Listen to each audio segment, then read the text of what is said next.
around. Take it slow, watch the smoke we blow. Bring California swinging, the sting for show. Well, hey there, baby doll, dance the go-go. Off a little mentally, I see it in slow-mo. Hollywood, the east side, Hub City, and Frisco. Fires to the flyers, fires up in the disco. Whoa, whoa, oh, now here we go. Welcome to the Double I Show. Incoherent idiocy. I'm Sweet Tea, and with me as always, R.W. King. Hey, King, what's going on tonight, man? What's going on, brother? How you doing tonight? Everything's good, man. Gonna be a good show. Yeah, absolutely, man. Yeah, Dr. X is on vacation this week. Who do we got here, bro? Well, we got Uncle Rico. He's in the house, man. What's going on, Uncle Rico? Thanks for hanging out, brother. Appreciate it. Big shout out to Uncle Rico today. Thank you for coming in and helping. Hope he doesn't make Dr. X look too bad, bro. Oh, come on, man. Don't do me like that. Well, no, I mean, really, that's the reality, right? It is. If he makes him look bad, then fuck, what's he going to do when he gets back? Yeah. You know what I mean? He's going to be all butthurt. You're going to have to fucking hold him like a little baby. I don't want to hear about hard decisions right now. You know what I mean? But hey, it is what it is, right? It is. So let's get into this, man. Well, yeah, first of all, man, why don't you say thanks to everybody again, man? We just want to say thank you to all these people, T. Yeah, of course. You know, we want to thank all of our fans out there for listening to the show, for putting us on top of your playlist and just kind of working us into your routine. You know, we got a lot of shout outs from fans. You know, we actually got a lot of feedback about our holiday show. You know, we just had the 4th of July. No, absolutely, yeah. You know, our holiday show, that the interview with, what's his name, Sparky. No, Sparky did great, man. Sparky did great. The other thing, though, man, is that we left him fucking hanging and didn't even say nothing. He didn't realize it, but hey, it is what it is. He was a good sport about it, though. He never really even mentioned it. Never complained, man. No. So, hey, thanks again, Sparky, man. Appreciate you. We were thinking about you the other day. Yeah. Didn't you say that you sent me something saying that the Mets caught their well, yeah, I got that. The neighborhood and behind their field on fire? Well, is it the neighborhood behind their field, or it's where they set up to do their fireworks show, Which is right by the field. So it's in the neighborhood behind it, they said. Did you see the picture? Yeah, dude, that's It didn't nuts, look like man. It was just fireworks on fire. No, Maybe it like just a looked like building or blazing something. inferno. Yeah, so I was like, fuck, I got to send you this picture, man. I know, and I immediately thought of Sparky, because you know how so he's did saying, I. That's what I said. That's what I told you. Fuck, call Sparky, bro. So that's crazy, though. Did you have a good 4th? Yeah, man, wasn't bad. You know, hey, just a little something, though, man. We had a little bit of an earthquake out here on the 4th of July, huh? Oh, man. Well, hey, happy birthday, America. Exactly. You know, I mean, fuck. You know, but, I mean, the reality is, T, and we're going to get into this subject a little bit later, but, I mean, I think people sort of don't really remember or realize what a big magnitude earthquake can do. Oh, it can devastate. It really can. You know, and the reality was this wasn't close. It was out in the rural areas where the epicenter was. Yeah, so it was in the middle of nowhere for the most part. It really didn't do much damage as it could have, and people are still talking about it today like if it was just like amazing that they were a part of an earthquake. Well, because we really haven't had a large one. In maybe like 20 years. This is the largest in 20 years that we've had. And, I mean, so we're going to talk about earthquakes. Let's just get into this, man, because... You know, we remember the Northridge earthquake. Do you remember that one? Well, absolutely. And that I was actually going to start, you know, not going too far back, but I think something that me and you can remember and talk about too is the Whittier earthquake. Right. Was the San Gabriel Valley earthquake, and that was a big one too. But the Northridge was actually more recent than that. Right. But remember too, my point is, well, we want to sort of give a history of what happens here. And the problem is this, is that when these epicenters and these things are triggered in the middle of a city or a popular area, the devastation is much greater. Big time. So in 1987, it was only a 5.9 earthquake, but it knocked down almost all of Uptown Whittier. Yeah, Uptown Whittier was almost destroyed. Well, because it was brick buildings, and they weren't seismic buildings, so of course they just fell. Now think of this too, T, that 1987 5.9 only rumbled for 20 seconds. Yeah. That was it. That was 19.6 seconds. It was short, but it felt like forever. But think of the devastation it did. It did. Now, the one yesterday was a little bit different, and they talk about these plates shift, and either it's a rolling earthquake or an up and down earthquake. Right. So, it's like a slip fault. Correct. Yeah. And getting to your, kind of going back to your point about the Whittier earthquake, I remember driving through there because, you know, of course, our sister lived in Whittier. So I lived uptown too. Yeah, that's right. You were there too in Uptown. Yeah. And so we were driving through there. I remember driving through there, and a lot of the homes, especially in California, they're older homes in Whittier, and they had basements, and the entire house collapsed inside the basement. And I remember seeing a house that's almost completely leveled, but just seeing the roof popping out of the top of the ground because it just completely sunk in through the basement. Right. And there were a couple homes, and remember too how Whittier is it's sort of set up where it's sort of like on a hilly area. Yeah. So all that ground is sort of uneven and doesn't really work well. So knowing that, it's sort of weird how everything, like you said, sort of fell into the earth. Yeah. It was crazy. It was. And I remember when I was at work and, I mean, like I said, like you said, it just seemed like it lasted forever. Yeah. And I was actually young, really young then. Back in the day, I was young, probably 21 years old when that thing hit. And I worked for a paper company. Yeah, I remember that. And everything on the shelves on these big racks was just falling down like Indiana Jones. You're like diving. Yeah, exactly. Yeah. I remember just running towards the dock and just jumping off as fast as I could, and I hit the ground hard. I ate shit. Now, how long did it take before you realized it was an actual earthquake? 2 or 3 seconds, because I was up on a man lift. I was up on a lift like a cherry picker. Yeah. And basically, wherever you're driving this machine, you go up to these racks to pull orders on these racks that go as high as the roof, and you go as high as the pallet. Right. And you're driving from up there sometimes. Yeah. And I was way up on top putting up mailing tubes. So you felt it, and you were kind of swaying all over the place right away. The other problem with that is that these things are electrical, and that thing sort of cut out because of the motion. So I couldn't even go down. You had to jump down or what? I had to climb down. I climbed down that motherfucker. How the hell did you get your harness off that quick? It's just one clip. It's one clip. But I mean, you have to have a good presence of mind to be able to do all that in that motion and get out of there. Remember, I wear the harness all day, so every time I have to move off the pallet, I have to take that harness off.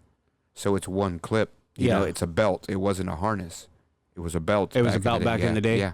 Okay. So I just unclipped it and went down. Basically, probably took a header going down. Yeah. But everything was falling out of the racks. Yeah. I thought the racks were going to fall.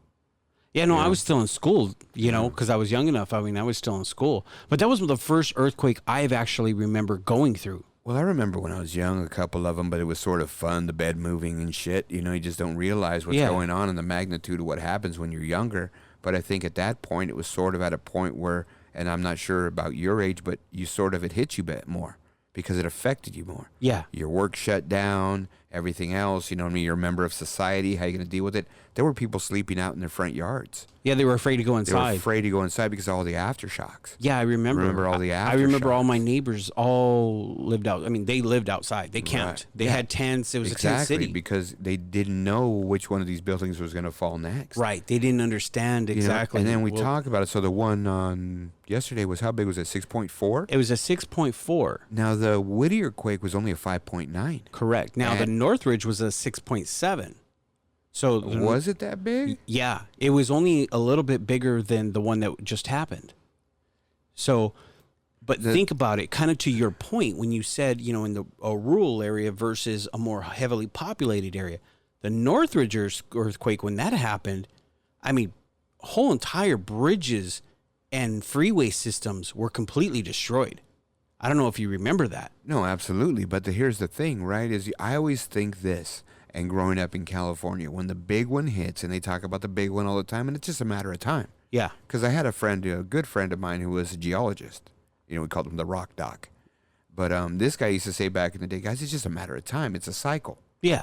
Whether it be 200 years, 300 years, 500 years. Yeah, it makes sense. It's just going to happen again. Right. There's nothing you're going to be able to do to The other stop part of it is that we're manipulating the earth so much by moving it and putting weight on it, that we're shifting these tectonic plates. Is that what they're called? Yeah. And we're shifting those, and we're making them move faster than they should. Well, especially we're part of the Ring of Fire. Right. Because we have the most plate tectonic movements along with like certain areas of like Asia and everything. We have this zone. So my thought was always the time that this thing hits is going to dictate how many people die. Because I always thought, okay, if it hits in the middle of downtown LA, yeah, and the epicenter's close to that, and the destruction's going to be there. Oh yeah, the destruction's going to be huge. Right, exactly. Well, any major city, think about it, T. Not even just downtown, Frisco, anything. No. I'm not even saying that. I'm thinking in our suburbs. So thinking even just again in Whittier, thinking again in Montebello, thinking all these businesses and things that are going on there. Right. Right. There's so much population here in Los Angeles. It's one of probably the most heaviest populated places in the country. True. And depending on the time of day, is going to dictate the amount of casualties. But then I started looking back at that Northridge quake. There was 60 people died. Yeah. And that fucker happened at 4:30 in the morning.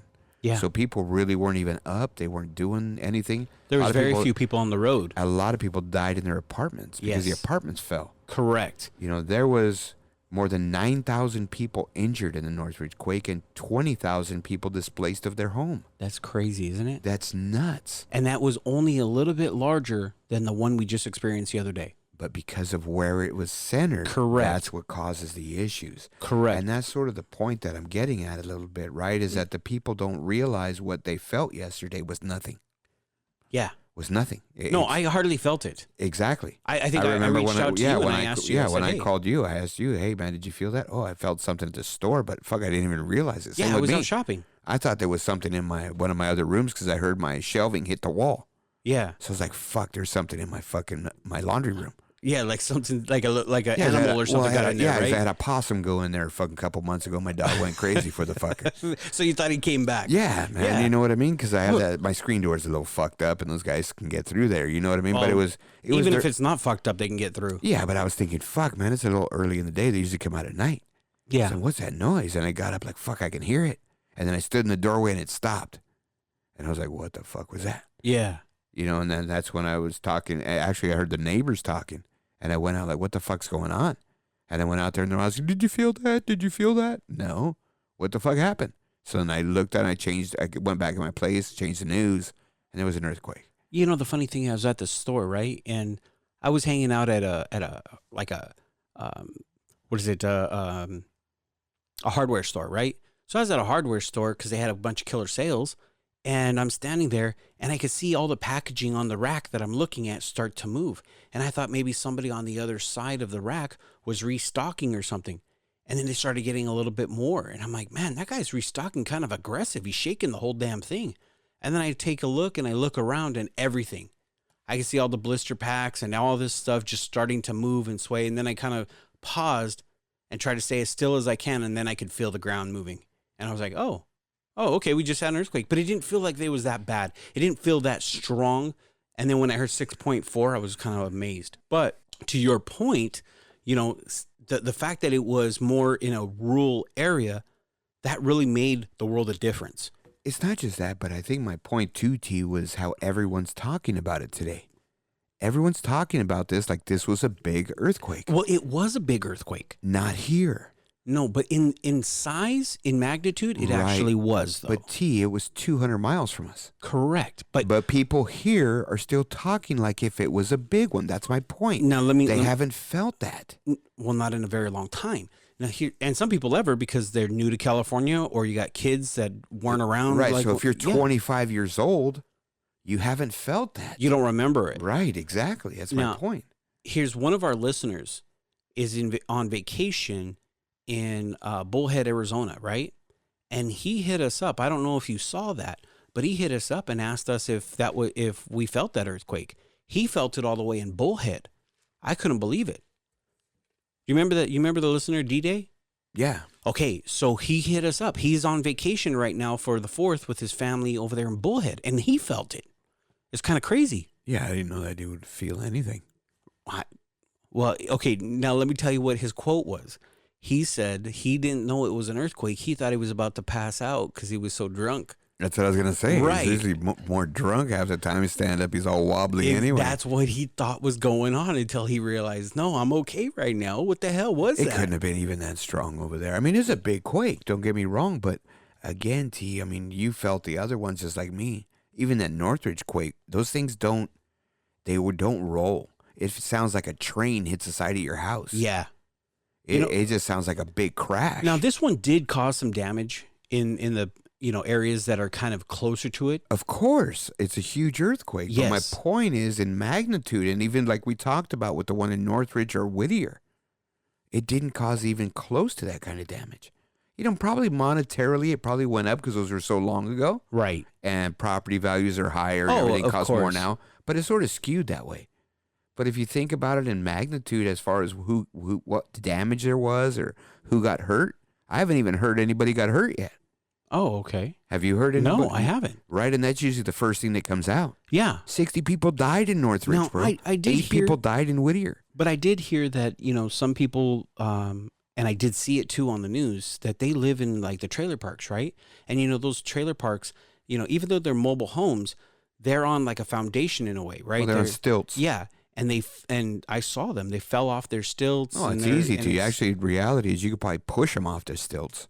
Possibly, yeah, if you really push hard enough. Yeah. If you have enough pressure behind it. So, yeah, an earthquake like that is definitely going to hurt those mobile homes. It knocked them off, and people were kind of like, one lady got kind of messed up, but, I mean, she didn't die. She lived to tell the story. But, yeah, I mean, I understand your point, and which is very valid. It's very valid. But for guys like you and I that have been around, that know what the earthquakes feel like, I mean, this, even though for us where we were, it didn't feel that strong, but the fact that it was a 6.5, that's pretty relevant. That's pretty significant. Now, I will say one thing. The fault that it landed on was or is connected to the San Andreas fault, which is the main fault in California that we're waiting to slip that's going to be the big one. You're right. So that could have taken some pressure off of that possibly, which may be a good thing. Let me throw this at you, just so you're aware.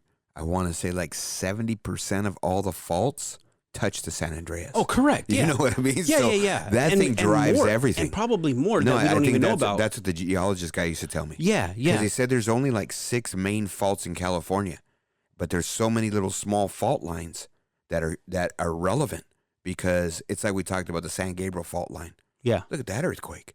Oh. I mean, that's a 6.0, 5.9 something, and knocked down a whole city. Yeah. So these things are relevant. And you're right, it is the pressure on that San Andreas fault. But, man, I'm just thinking, I mean, who knows? This could have been like a safety valve. You ever see like a pressure cooker and you flip the little valve? So think of this, T. Do you think it's better for people to be in the workplace or at home during these events? Workplace, because Why? most of the time the workplace is a lot more secure than a home, okay? Because big buildings, especially in the city, larger buildings, they're retrofitted to handle earthquakes and big earthquakes. Do they have I know they used to have a thing here that like the height of the building, they used to have to be earthquake proofed or something.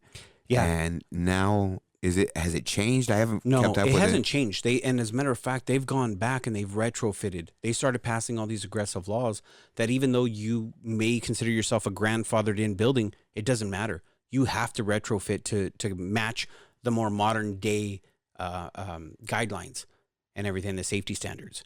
So a lot of these old brick buildings that are in LA had to be retrofitted for that. And any new buildings, of course, they're actually on rollers.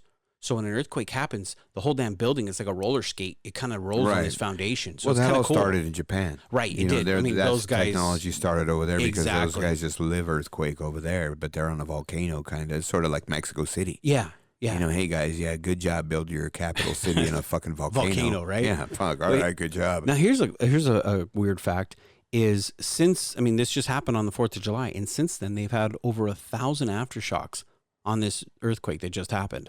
Right, and people don't understand this, though, T. There's probably about 400 to 500 2.0 or less earthquakes a day. Oh, yeah, especially in this area. Absolutely. In California. All the time, yeah, all the time. Yeah, that's what this guy used to say all the time. Yeah, you don't even feel them. You don't realize it. Now, I did hear just today that there was a 1 in 20 chance that this is going to be a precursor to a larger earthquake within the next 72 hours. Oh, it always is. Yeah. Yeah, anytime there's a big quake like this, it could just be a temporary relief and it'd be a precursor to a big one. Right. And we've known that since we were kids because they always talk about that. Yeah. But the reality is I don't know. I have never heard a number like 1 in 20. I think it's much more than that. You know what I mean? But, I mean, even if it's 1 in 20 and we hit one in the next 72 hours, there could be another one tomorrow. Yeah, you just don't know. People think, oh, the big one's over. Well, they've already had some really big aftershocks. Yeah. They had a 5.4, a 4.5. I mean, they've had some significant size aftershocks already. Well, absolutely. Those plates just don't shift one time. They got to settle. And that's sort of what happens in these aftershocks. But it all depends, again, what we talked about is where that thing's centered. Okay, I got a question for you. What was your geologist friend's name? What would you call him? The Rock Doc, Eric. The Rock Doc. Okay. Yeah. Now, how long ago was that? Probably the last time we had a conversation like this, I'd say 8 or 10 years ago. 8 or 10 years ago? Okay. Yeah. Okay. And even then, what he was talking about didn't even include, and I'm going to throw you a curveball, of shit that goes down right now. and I'm going to say this, fracking. Because everybody knows that fracking is directly related and linked to causing earthquakes. Do you know what fracking is? No. So fracking is where they kind of go and they blast underground because they get gas out of the ground. Oh, no. And it's causing earthquakes in regions of the country that don't even have faults. Well, this was a discussion a little bit we had in the pre-show, is that it's basically they're manipulating the earth in such ways. Right. You know, and it's with that. Remember, there's a lot of other stuff, too. You know, they do sort of strip mining and other kinds of mining underground. Yeah. To get minerals out and things like that, and they're creating these big holes. Yeah. And they don't realize that they're close enough to these tectonic plates that are causing these shifts. Yeah. And he talked about that, and he also talked about the weight that's on the earth. You put buildings, you put people, you put all those things on there in a magnitude of tons and tons and tons. It shifts these plates. And because of our population growing and more homes and more buildings and all these things going, it's shifting these plates. Makes perfect sense. It's logical. It really does. It's very logical. You know, and he used to say that the more people that come here, the more we build, the more frequent we're going to have earthquakes because we're manipulating that earth.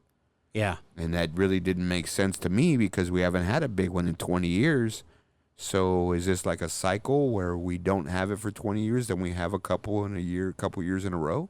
Maybe. You know, maybe that's the new norm, you know, because we're doing so many things to this planet. It's kind of fucking up cycles that we're used to, the norms that we're used to, just seasons, everything, man. So you don't know. The other thing to me that I thought of yesterday, T, don't you think the rain had something to do with it? No, not at all, dude. I do. Softened up the earth, bro. Oh, come on, man. Shifted. Don't even start with that shit. You know, we haven't had no rain here. Okay, how do they say, though? But, okay, T, we've been in a drought in California for 5 or 6 years. Right. We had a good rain this year, and then they come out and say there's no more drought. How the fuck does that work? Because the ground is so saturated now, and it replenished a lot of the underground reservoirs that we had, the wells. All right. So, again, the earth is soaked. Doesn't have any effect on movement? No. You sure? Stop with that. That's like those people that say, oh, you know, this is kind of earthquake weather.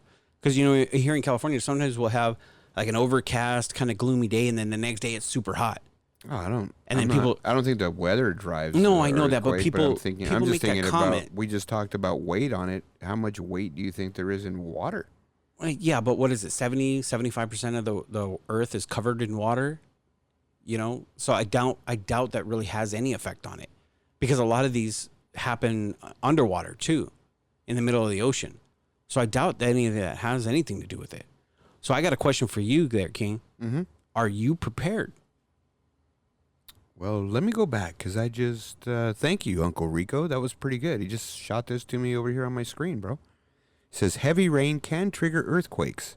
It was already known that rainfall could cause tremors, but the amount of water needed is much more than previously thought, says Steve Miller, a geologist at the University of Bonn, Germany. So heavy rain. I'm just saying. Thanks, Uncle Rico. But yeah, see, that's what I'm saying. It's a matter of the earth and what it can do. But back to your question, am I prepared? Fuck no. I don't think anybody is. There's very few, I think, that are. I know I'm not. I'm not. And I got a family, and I know I'm not. Yeah, and you know the thing, and the reality is this. I mean, you'll be able to find stuff to eat. It's the water you got to worry about because the water supply is going to get fucked up. Exactly. And that's the thing that's going to mess everything up.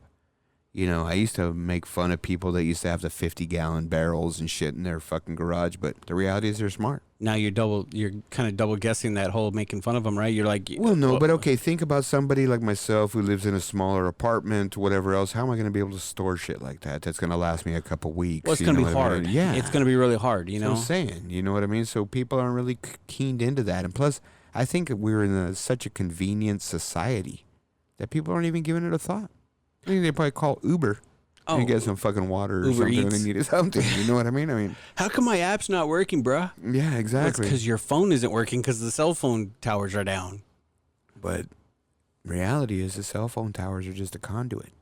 I heard this story the other day. Right? It's the satellites that drive the cell phones, not the cell phone tower. Because you can live right next to a cell phone tower and not even get good reception. Yeah, you can. It depends on the satellite placement. You're right. Exactly. You know what I mean? So. No, I know, but I'm just like, come on. You know what I mean? No, but I mean, the reality is that people need to get prepared, T.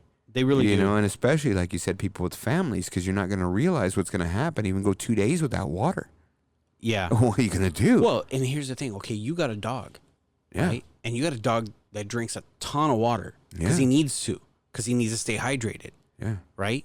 I mean, just between you two, and to your point, you live in an apartment.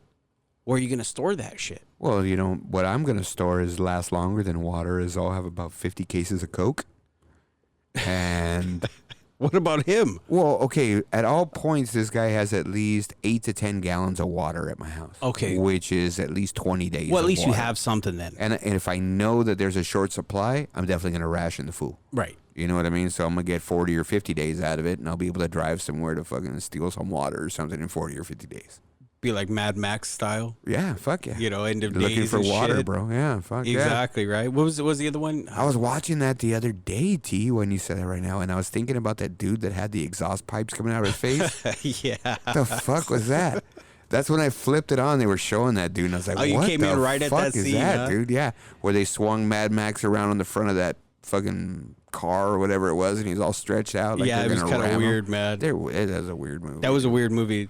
But I don't think that's what's going to happen here in the next No, it's not going to couple be the years. end of days or anything like that. But, you know, I mean, living in California, we really should be prepared. And for those of you that are listening that aren't in California that think this is some boring shit or something, you know what, guys? This is serious because wherever you guys live, there's always got to be something. Some people live in like Tornado Alley, you know, and they got to worry about tornadoes. Some over there on the East Coast in my favorite state, Florida.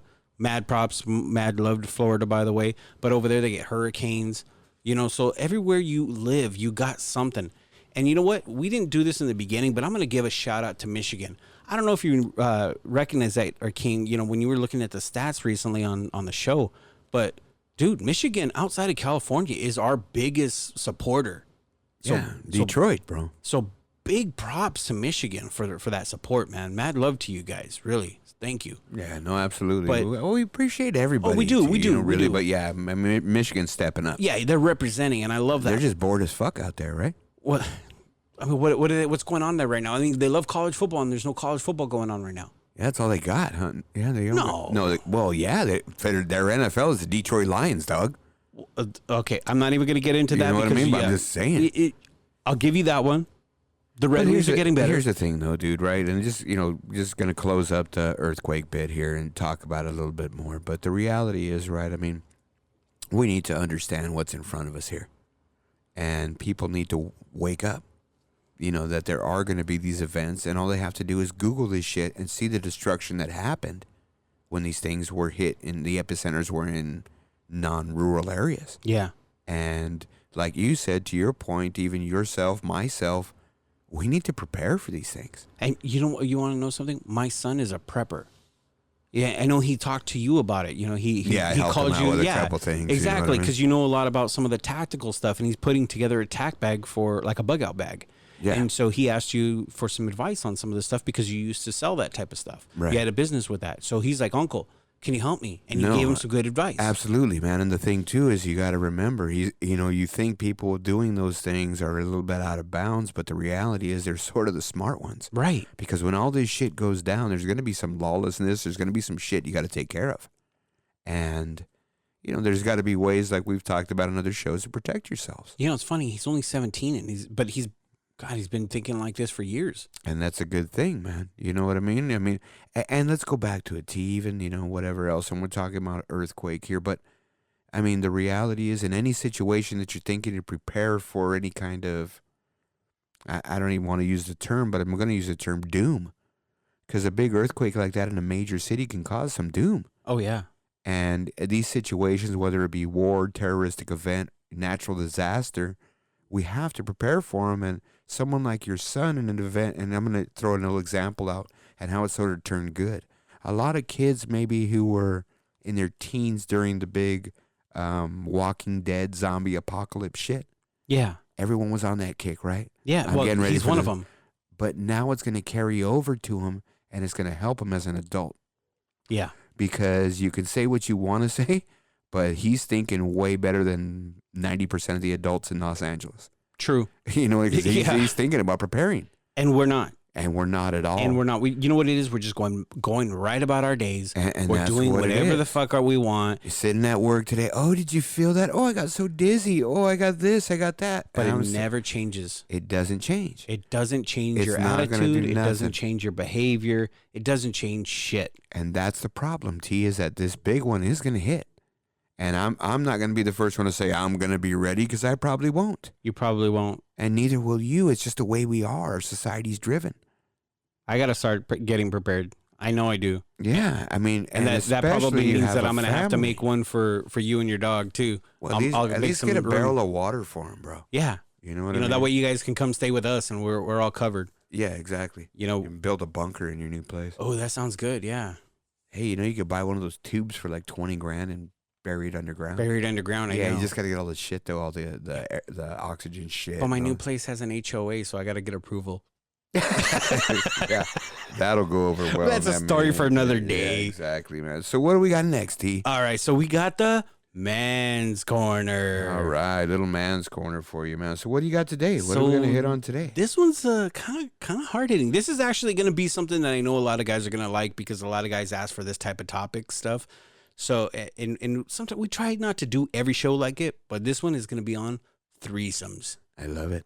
Yeah, I knew you would, man. I knew you would. Okay, just think of it this way, though, T, right? Okay, so the average guy is probably on one of his bucket lists. Yeah, for most guys, that is probably on their bucket list. And I'm going to say guys who are probably over 35 or 40, probably, if they got lucky, experienced it 10, 15 years ago, happy in a relationship now for the most part, really not thinking about that. Yeah, you're probably spot on with that. I think maybe a little younger generation is a little more sexually liberated. They probably had it. Who's probably had it or is probably active in it. Yeah. And it might even be a regular thing. And that's what I sort of wanted to talk about today, T. I mean, what is the thought on it? Is it something that is, hey, man, is it a badge of honor? Is it something almost like a regular deal now? Or is it something that's taboo? And that's sort of what I was going to get at. So let's talk about the first one, man. Do you think a threesome's a badge of honor? Do you think if you had a threesome? I think it depends on who we're talking about, like what generation. I think that's more generational. Okay, let's back up 1 minute. Let's say a threesome, but it didn't say if it was with two guys and one girl or one guy and two girls. Right. I didn't ask that. So for you, it's okay with two guys and a girl? No, I'm not. Okay, let's ask that question first. Okay, so what about that, T? Would you have a threesome with another guy and a girl? No. Why? Comfort level. Now, okay. Crossing swords. Yeah. You know what I mean? Ghostbusters don't cross the streams? Yeah, no. Okay, so is it an automatic given if two guys are in a threesome, they're going to have sex also? No. No, right. It's not. It's right. not. So, I mean, I guess is that something, I mean, for the most part, I mean, I haven't really, I guess there's a lot of it, T. I don't know. Well, okay. I'm asking, you know what I mean? Yeah. So let me clarify, my statement. All right. So I'm not into that. I'm not into the whole idea of a threesome with another guy. And for me, it's just, I'm not comfortable with that. But I think to your point about the younger generation being a little bit more liberated and things are not as taboo as they were as when you and I were growing up, or even a few years ago, the younger generation, it's not that big of a deal. Because sexuality nowadays is so different. There's pansexual, there's this sexual, there's neutral, like neutral sexual and all this type of stuff. And it doesn't matter. And that's a very good point. Yeah. But okay, so what do you think the general masses, if you didn't explain it and said, hey, would you have a threesome? What would be their thought? Okay, what are you thinking? If we just told the general masses. What would be their thought? Like, what would go through their head who are the other setup. two? Yeah, right, on the setup. On the setup. If I was talking to somebody kind of within our generation, and it was a guy. No, they're thinking of two girls. They're thinking two girls. But say in general. And that's including the younger generation. Yeah, that's what I'm saying. But if we're including the younger generation, I think it's, to them, they're not even thinking about that. I think that they're like, where their head goes is like a threesome. There's me and two other people, and it doesn't really matter. That could be really you know what true, I mean? Like that doesn't even register to them. Yeah, no, absolutely. So I mean, for me, absolutely, it's my thought is always two women. Right. right? So Right. Typically, you know what I mean? I mean, what is it? What's the old joke? You know, it's like you and your bro are hitting it on some chick, right? You just met, but in reality, you never probably would ever do that with you and your buddy. You no, know what I mean? absolutely. You know, even though I probably have, but I'm just saying, you know what I mean? If you But- remember. No, I remember. Trust me, I'm a member. Remember? Yeah, I'm a member. Trust me. But what I'm saying is like the majority of the guys aren't going to be into that idea. And myself being one of them, man, and I'm being honest. And it has nothing to do with I'm grossed out or anything like that. It's just me. It's the generation I grew up in. And it's kind of hard for me to envision doing a threesome with 2 guys and a girl. You know, I think where my head goes is myself and 2 women, you know? Oh, absolutely. So does mine. Right. But I think it's generational. So you and I are in the same generation, and that's why. You know, but these younger generation, like my son's generation, no. It's more, yeah, okay, whatever. Is there another guy? Yeah, no big deal. Is there another girl? Okay, whatever. But I mean, that's sort of weird because it doesn't even seem like kids nowadays. I'm using the term kids, you know, to 24 or something, right? Yeah. But it doesn't even seem like they're really comfortable with their bodies. They really haven't even really exposed them in school or nothing. They don't have to take showers anymore. Nobody sees their nuts. Well, I mean, nobody really shows anything anymore. yes and no. What do you mean? Well, okay, Well, yeah, I agree. You know, more pictures. Sex ed's a lot different now. Well, not just that, but how many selfies and all these things Yeah, they take and all yes. this shit. I understand, but fuck, dude, it isn't. It's different when you're doing it in your room than when you used to walk out in front of 100 dudes to take a shower.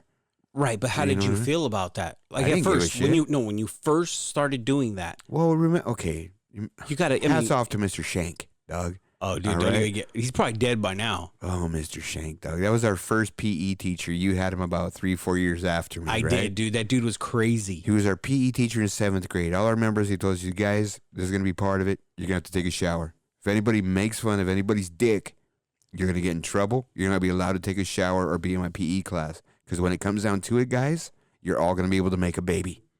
Well, now let's clarify this though, right?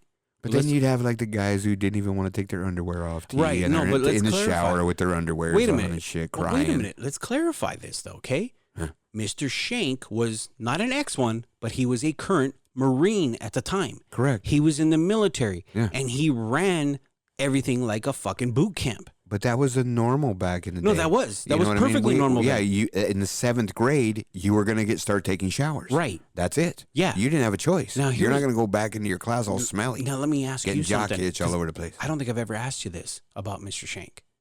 Okay, but I always found it very creepy. He would stand there and watch us. Well, he said it was just to make sure everyone was taking a shower. Bullshit. That motherfucker was a predator, dude. All right, dude. Well, I think hey, he got his jollies off of that shit, dude, because that was fucking creepy. Well, because, okay, dude, you're getting me creeping out. We're I'm talking just- about I'm- threesomes, dude. I'm We're not throw- talking about dude, Mr. Shank, dog. Dude, I'm throwing it out Look, there. I'm just saying, dude, that guy was the first one to make us take a shower. I didn't have a problem after that. I didn't give a shit after that because, you know, it didn't matter. My shit's as big as his. My shit's as big as his. You I'm mean- okay. You mean it's as small as his? Or small as his. Yeah, Yeah, especially on a cold day. right. Fuck, especially that water ain't getting hot, Jack. No, they don't You know have what any I hot mean? water in there. It was all cold water. No, there wasn't hot water. It just takes a while for it to get Oh, hot. hell no, dude. We always Yeah. had cold because you wanted to get in and get out anyway. Yeah, fuck that. I wanted to wait for the water to get hot, dog. Oh no, 'cause I'll stand there and Okay. fucking hold that bitch. I had Mr. Shank. I had PE and what 3rd period or something, 3rd or 4th period. So I had to hurry to get to my next period. So I couldn't wait for that water to get hot. So Yeah, you had so to take did I. cold showers. No, I didn't fucking Yeah, I know, care. but- fucking late. Yeah, you didn't give a fuck. I know. No, anyway, fuck those guys. Why don't you just walk into? threesomes, dog. Why don't you just walk into Back your to class naked? threesomes, dog. Okay, let's get back on the subject, bro. Poor Mr. Shank. Okay, threesomes. So, I mean, the reality is, man, I mean, do guys generally accept it or they don't accept it? You know, if your lady came up to you, T, and asked you, you know, babe, I want to do a threesome, what would you say? Who's the other female?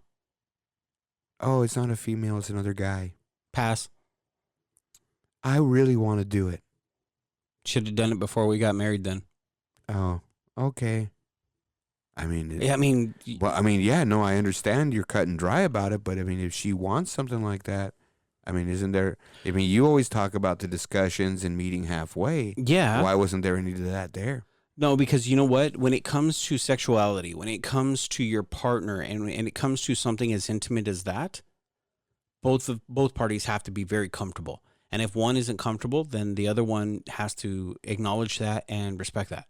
Because I'll tell you, I had a buddy of mine that I played hockey with, and him and his girl at the time, they were living together. They were very serious. They were actually engaged, and then they had a threesome, and it was a girl on girl and guy. So it was her friend, and him.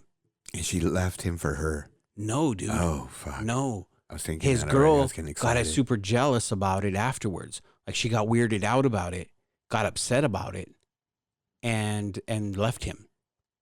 And he was like, "What the fuck? And she was the one that wanted it. She was the one that encouraged it. And he's like, "What the fuck? I did this for you, and now you're putting it on me because you thought I enjoyed it too much. Like, what the fuck's that?" Yeah, well, you got to understand, you know what I mean? right? Women are still going to be women. But I don't know, because Right. emotions get into that. Yeah, absolutely. Now, I knew another couple. It was a lesbian couple, and they actually were together about 10 years, and their relationship just got stale, and they brought a third in. And it wasn't just sex. They actually brought the person into their home, too. So it was all three of them living together, and it completely ruined everything. And they all went their separate ways after, and a 10-year marriage. They actually got married because it was when in California we could do that. And it gone, done. You know what I mean? Yeah, I mean. So there's that factor too. You gotta play that into it too. If you're in a relationship. Yeah, I mean, I had the same situation happen to me. You know, a girl, I wasn't serious about her or whatever, so fuck, she wanted a threesome with one of her friends. Her friend was into it. Okay, yeah, sure. You know, I got off a little bit. They're kissing, whatever else. They're not really getting into it sexually. Yeah. So, yeah, like you said, I'm going to hit the new one first. Right. Yeah, and she gets all weirded out. Because you weren't showing her enough attention. Whatever. No, but that's what it was, right? It's exactly. I mean, it's got to be. Yeah. You know, but then, I mean, I gave her the whatever and, took care of her too. But again, the same thing. It sort of just caused tension. That's what I mean. And that's a big problem, especially if women are the ones asking for it. Yeah. Because I think, to be honest, I think guys at all points would suggest it, but don't have the nuts to do it because they're afraid they'll slap them.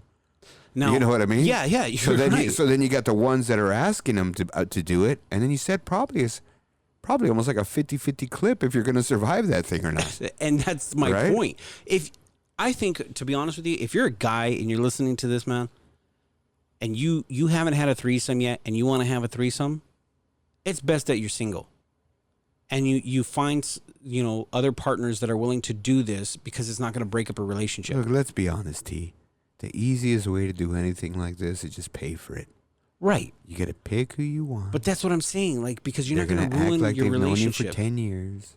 They're going to love you, call you daddy, call you whatever else, and you're going to be amazed at the end. Usually you got to pay double for that kind of action.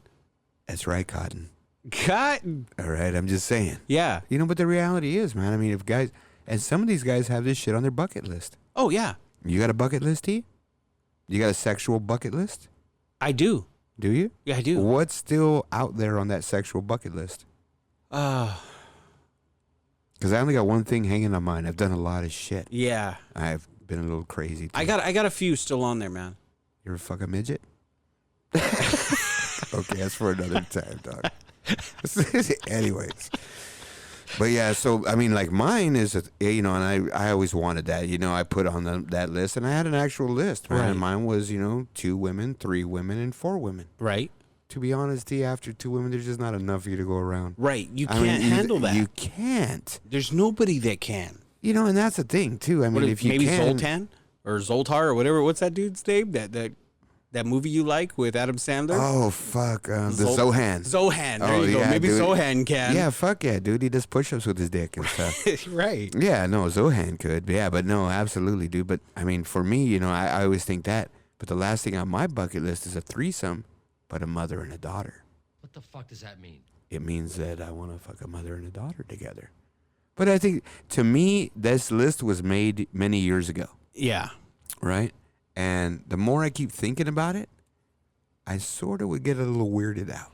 I'm sure you would. When push comes to shove, I'm sure you would. And that's really, to be honest, why I really haven't pursued that. I don't think I've gotten a situation where I even really want to pursue something like that. Right. But I think even if it was presented to me, I might not do it. But it's still on my list. Yeah. I made this list a while ago. Yeah. The midget, the balls, the Benoit balls, the fingers, all the things you gotta try to do. You do Benoit balls through airport security? It's happened. I'm sure it has. It's happened. I've heard some stories about that. Okay, but the reality is, right? I mean, you know, there's some freaks You know, they out there. wand you, dude. Bing, because you keep setting that damn dude, thing now off. you go through the thing, and they're doing the put your hands on top of your head, and it's a scanner. Oh, well, that scanner's for bombs, for bomb materials. Oh, That's what that is. But it still X-rays you, right? No, it's not an X-ray. That what you're putting your hands up for is reading. It's like an air reader around you, and it's sniffing out almost like a dog would anything that makes bombs. And, it's using like the chemical makeup of your clothes. That's why they tell you to take off your jacket too. Oh, fuck all that. Yeah. Fuck. So what were we talking about? Now I'm thinking about the airport security. Threesomes. Oh, yeah. No, I know that part, but I'm just saying, if it was even presented to me, I don't even think I could do it. You know, with a mother and a daughter, and I sort of got to take it off my list. Oh, we were talking about Benoit balls at the airport. Yeah. No, I heard a thing about a lady had a butt plug. Oh. She got pinched at the airport. Nice. Yeah, and they asked her what was going on. She said, I like it. I like the feeling. I'm going to be on a plane for a while. I want to enjoy it. Yeah. Fuck, Did they let her on with it? No. Really? Yeah, they made her go in a room and she had to take it because they didn't know what it was. You know what I It mean? must have been an electronic one then, because they have some that are just pure silicone. Well, I think it had some kind of metal around the outside or something. You know what I mean? It had to have something that beat, set off. something Yeah. did something. And, yeah. I'm sure silicone she would have went through and they would have never known. I'm just saying, the dummy. You Yeah, know what I mean? dude, that's crazy. Either that or it was a vibrato, and it had some could have kind of been electronics that triggered it. That's what I'm you know saying. what I mean? It had to Yeah. be electronic to trigger that. But hey, you know, I don't know, we're man. not talking about butt plugs, dude. We're talking about threesomes. Well, you were talking about butt plugs, so I was like, all right, I'll follow that. I was actually talking about my Benoit ball thing, man. But anyways, dude. But yeah, I mean, the whole point with the threesome thing is how many guys out there really would do that to jeopardize their relationships. I wouldn't be willing to jeopardize my relationship like that. I think if you asked me, and I was like, fuck it, I might as well go for it. You know, if you depends, right? It depends where you are in your life too. You know what I mean? Right, exactly. Like No. if I were to ask you right now, at the point that you are in your life that we've already talked about, we've chronicled on this show, think about it. You're gonna be like, fuck it. I'm at that point in my life where I'm fuck it, right? Yeah, no. But I'm even saying younger in my life, I would have been even more fuck it. Oh, I know. Well, that's You know how what you I mean? were Like, younger in your life. Yeah, exactly. Fuck it. Yeah, Yeah, let's fucking exactly. do it. Who cares, bitch? Wants What? to leave me? I'll go get All right, another fuck one. it, Yeah. whatever. Hey, you want to do a threesome too? You know what I mean? Whatever. What? You getting bitchy about that? All right, fuck you then. Yeah. Bye. You know what's a good one? Bye, I was Felicia. doing? I was talking about the threesomes. Mm. 2 sisters. Was that on your bucket list? Yep, did it. Done it? Yeah. Been there, done Got that? lucky. Just one of those things happened. You know what I mean? And sometimes you just fall into things. Dennis bro. Lloyd concert? I'm not going to talk about that. I plead the Fifth Amendment. What happens at Dennis Lloyd stays at Dennis Lloyd? Dennis Lloyd was a great experience. Actually, I got my son listening to him now, dude. Dude, it's such good music, man. You No, know, he even said, he goes, Dad, that's actually pretty good stuff. He heard our show, right? And then, he's driving right now. He's learning how to drive. And we got in the car, and, my phone automatically connects to the car, and it started playing Dennis Lloyd. And he's like, damn, Dad, that's good. What is that? And I go, that's Dennis Lloyd. He goes, hey, wasn't that on the show? And I go, yeah. And he goes, oh, I like this, man. No, it is. It's good. You Yeah. know, and then after the show, man, I was driving home even that night listening to it, and there were so many other songs that came on. I was thinking, fuck, we should have put We should this one talk on. about that. We should have talked about this one. Yeah. There's just so many of them with this Yeah. guy, man. But But I don't know, man. I honestly, okay. Now, I've also known a guy who wanted a threesome, but it was more of like a cuck type thing, okay? It was more of a cuck where he wanted to, he partaked, but for the most part, he wanted to watch another guy with his wife. I think there's a lot of guys like that, right? And there is. And he partaked a little bit, so it still was technically a threesome, but most after that, no, but listen to this. After that, it became a problem within their marriage, and the marriage split because every time they got into an argument, he threw that in her face that she did it. And the only reason why she did it was to because he wanted to. Well, isn't that usually how it goes? And that's fucked up, though. Do you know what I mean? but That's I mean, really fucked up. But isn't that go back to what we always talked about? They try to say something that'll hurt you.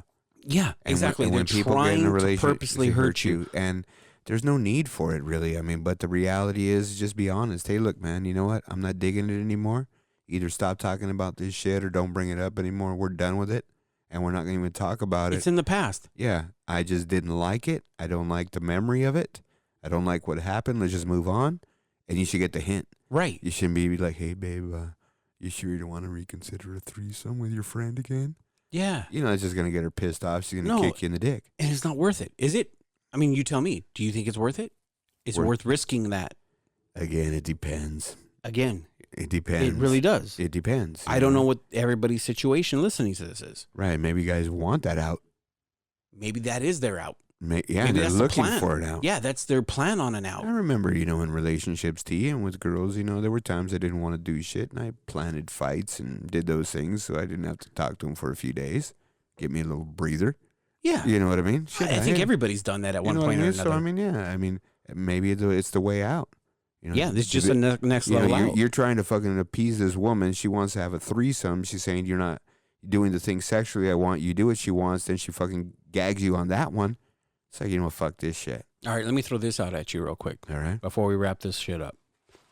Threesome. You ask your lady for a threesome. Now, what if she hits you with, you want a threesome, but you can't even please me with what I'm asking, just you and I?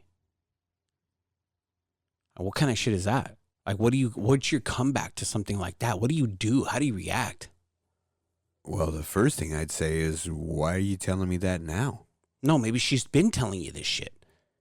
Okay, you know I'm what not I mean? like, okay, we'll talk hypothetically. Yeah. Because I'm not going to say that happens to me. No, that's not what I'm saying. But I'm just saying, that you didn't say hypothetically. No, I'm posing a question. Yeah, and it's a hypothetical question. Right, but say that first, because I'm thinking, okay, this is something like I got to dig out of something that I've done. No. So hypothetically, how would I know that shit? Hypothetically, I mean, if somebody says something like that to you and you say, look, I want a threesome, what are you talking about, Dick? You can't even fucking get me going. Yeah. What's your comeback to that? Fuck, what are you talking about, bitch? Fuck, you seem to be digging it. Are you like the best porn actress around? I mean, right, if your lady's not digging it or not into you, you're going to know. You're going to know. You should know. I mean, if she's telling you your shit's too salty, don't stick that thing in my mouth. I don't want to touch it. I don't want to do nothing. Just hurry up and finish. Which is a show for another day. You got a problem. If it's too salty. You know what I mean? You got a problem. But it's like, fuck, honey. I mean, that's the reality. If she's been saying that, why are you even asking for a threesome? That's what I'm saying. But some guys are some guys are so fucking dense that they're gonna say something like that, or they would ask for something like that. You know what I mean? To sort of say that's the reason why I can't please you because I don't have another woman? It doesn't make sense. No. What I'm saying, I'm sort of trying to get my head around it. No, wouldn't like a she guy be is more so dense to ask her for a threesome, even though like she's telling him, you can't even like get me off, right? You're not even that good, or you're not doing the things I'm asking you to do to take care of me, and now you want to do a threesome on top of that? Like you can't even handle me, and then you want to handle me and another girl? Well, I think that'd have to be somebody really slow, right? Because if you're saying like this chick's already been telling you for a while, right? You made that statement. Right. She's been telling you you're not fucking taking care of the business. And you're like, yeah, whatever. I'm just saying. Give me some Cheerios. Give me some, you know what I mean? But the sad thing hey, is, bitch, make me some scrambled eggs. But there's some guys that dense out there. Right. And that's why I'm That's getting why to that I'm saying point. that. T, you keep cutting me off. I'm not done with the scrambled eggs. Everything else. Oh, and by the way, bitch, you know what? You think you could call your sister? We could have a threesome? I mean, that's got to be a Momo, dude. Well, dude, that's what I'm saying. Yeah, but okay, but it's not a big number of guys. I think for the most part, right? Imagine this now. You ask your old lady if she wants to have a threesome, and she says, no, not really, but I'll let you go be with someone for a night if I can be with someone for a night. Oh. What do you do there? Yeah, because that's like what do they call it? Because, okay, what if your lady's not into another girl? Right. You know what I mean? Or even the fact to want to sit there and watch you fuck another girl. Exactly. Because that's the reality when you're asking your lady for a threesome. What do they call that? A one-night pass. Yeah, like a hall pass. Yeah, you get like a hall pass. Mm-hmm. Yeah. I mean, do you do it? I think it depends on the relationship and how secure you are and how like liberal you are with the relationship. Well, I think something like that to me is a bigger breakup than the other ones. I agree. You know, but I think it's like you said, if it's something that's already predetermined or prediscussed, or you know what's going on in that relationship, and it's a wide open sexual relationship, and you're doing shit like that already. Well, you know, I would start questioning her, like, why? Who you wanting to fuck? You know, like, you know what I mean? Like, what Yeah, you must have been thinking about this for a while. The reality is, though, T, there's some freaky women out there, and there's some guys that allow their women to be a little freakish. No, that's true, and because Right? they get into it too. I met a woman last year. She's from another state, Minnesota. Right? Very nice woman, everything else. Horrible Vikings. Come to find out, man, yeah, she's all into, you know, like, I'm not going to say swinging, Mm-hmm. but, I mean, she's into other things, you know, and her man's good with it. Yeah. You know, as long as he knows and as long as he's aware of what's going on, there's certain rules. Right. Right. I mean, and the reality is that's a little bit more modern type of thinking. True, they're Because, more sexually liberal. well, thinking not just sexually liberal, but just think of the numbers. 50% of all marriages are ending in divorce. I think it's down a little bit recently. 40? Okay, 45? Yeah. Yeah, so my point, it shouldn't even be that high. But to have that, and then you have a relationship like that where they're both good with it, it doesn't change their thought of each other, and everything's cool as long as they're following the rules. I mean, No, they might end up having a healthy, right, exactly. Yeah, it may be Exactly. the what is it? The tide that binds them together. Yeah, no, you're right. You know? So things like that, in situations like that. So back to the question, if your lady asks you about the hall pass or not, you'd say no. I would start to question why. I would really start to question it because that means something like Okay, forget the question. No, but just if you only had a yes or no to give, it's a no then. Because if you're already questioning, then it's not yes. yeah, it's a no. Right, it's a no. It's a no. Okay. And that's probably the most for most guys, right? Right. Unless you want out of that fucking relationship. Well, exactly. Again, like what we talked about, or you feel like you're stuck in there because you got a sugar mama or something. And you're like, fuck yeah, I want to go with somebody else. Go for it. Because you don't care about them. Yeah. But it's hard to say, hey, go ahead and go be with somebody. To somebody you really care about. Yeah, and you love them. Yeah. For me, it's hard. Oh. For some people, like we just spoke about, it isn't. No, it's because easy there's a different level of trust. It's right? exactly. That's what it is. They're made up different. Yeah. Both of them sort of met each other at the right time of the earth, and they Right. have this different level of trust where they know it's not going to break them up. Yeah, no matter what, because Yeah. again, the tide that binds. You know what I mean? So it's, To me, man, I think that's sort of cool. I really do, if you think of it that way, because there's things that just aren't going to break them up, and there's pity things.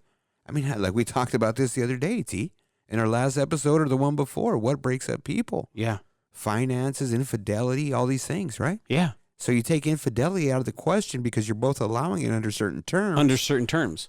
Hey, that saves that percentage or drops that percentage quite a bit, That's true. right? That's so true. I mean, that's a great point. I think you hit it right there. Yeah, so let's go ahead and close this up, T, and go ahead and get on the next subject, man. Let's go ahead and, it was a pretty good subject talking about the threesomes, everything else. That was a little fun, too. They get a little serious, you know what I mean? It did, but you know But what? the reality is, man, these guys need to understand there's a lot more repercussion than just even telling your lady or making a comment, let's have a threesome. There's a lot at stake. Absolutely. There really is even, a lot at stake. even with the fucking comment, Yes. right? Even if you said it just jokingly. No, exactly. That's my point. Like you say you're at a backyard party or something, hey, and your buddy's like, hey, bro, what about you and your old lady? You guys good? Yeah, hey, babe, what do you think about having a threesome? Yeah. Okay, And then the motherfucker. whole Yeah, fucking here it drive comes. home. Not even that. The fucking next 3 days. Oh, I know. Right? So, yeah, man. Yeah. I mean, yeah, guys, be careful. Tread lightly, Yeah, motherfuckers. I mean, Tread unless lightly. you know what's going on with your lady, just be careful, man. So go ahead and close that up, T. Okay, what do we got next? Next, we got a Did You Know? Did you know? I'm going to throw this one to you there, King. I want you to treat this one. All right, man. So, we do these little bits and we want to give you little fun facts. So, the fun fact today is, did you know to cook an egg on a sidewalk? Because it's been a little hot here in Southern California, T. Oh, it's been brutal. I think somebody made the comment to me, fucking cook an egg on the sidewalk today. Right. To cook an egg on a sidewalk, it has to be 158 degrees outside, bro. You got to fucking be kidding me. Hey, that's a did you know, bro. Did you know? Are you serious? 158 degrees? Yep. No shit. Yep. Because they're not talking about radiant heat, right? So you cook it on a sidewalk, it has to Right. cook from the sun. Right. So if you're going to say it's from radiant heat, then the temperature is completely different. Yeah, no, that makes perfect sense. You know what I mean? So basically, to say to cook an egg on the sidewalk, the sun has to be putting out 158 degrees, Holy shit. or it just won't cook. That's a hot It day. sort of gets like rubber. You know what I mean? But don't they hit that over there where Olaf is? Fuck, probably. I think he just burns out his brain cells. Well, I mean, he doesn't have many brain cells. You and I've had conversations the size with of his him. melon, dude. Oh, I know, right? Dude, he's got, it's like it orbits a universe. Neanderthal. It's a Sputnik, dude. He's got, look at Kid, the down. Seriously, that kid's got a big head. Fuck. You remember that? Why do you think I just said that?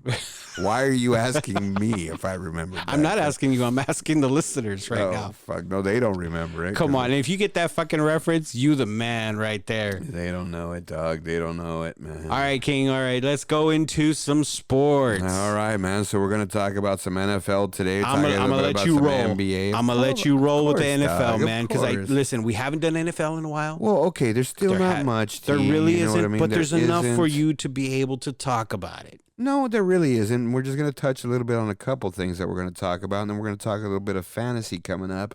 But really, the first thing we're going to talk about is, hey, what's Uncle Rico flagging me down for?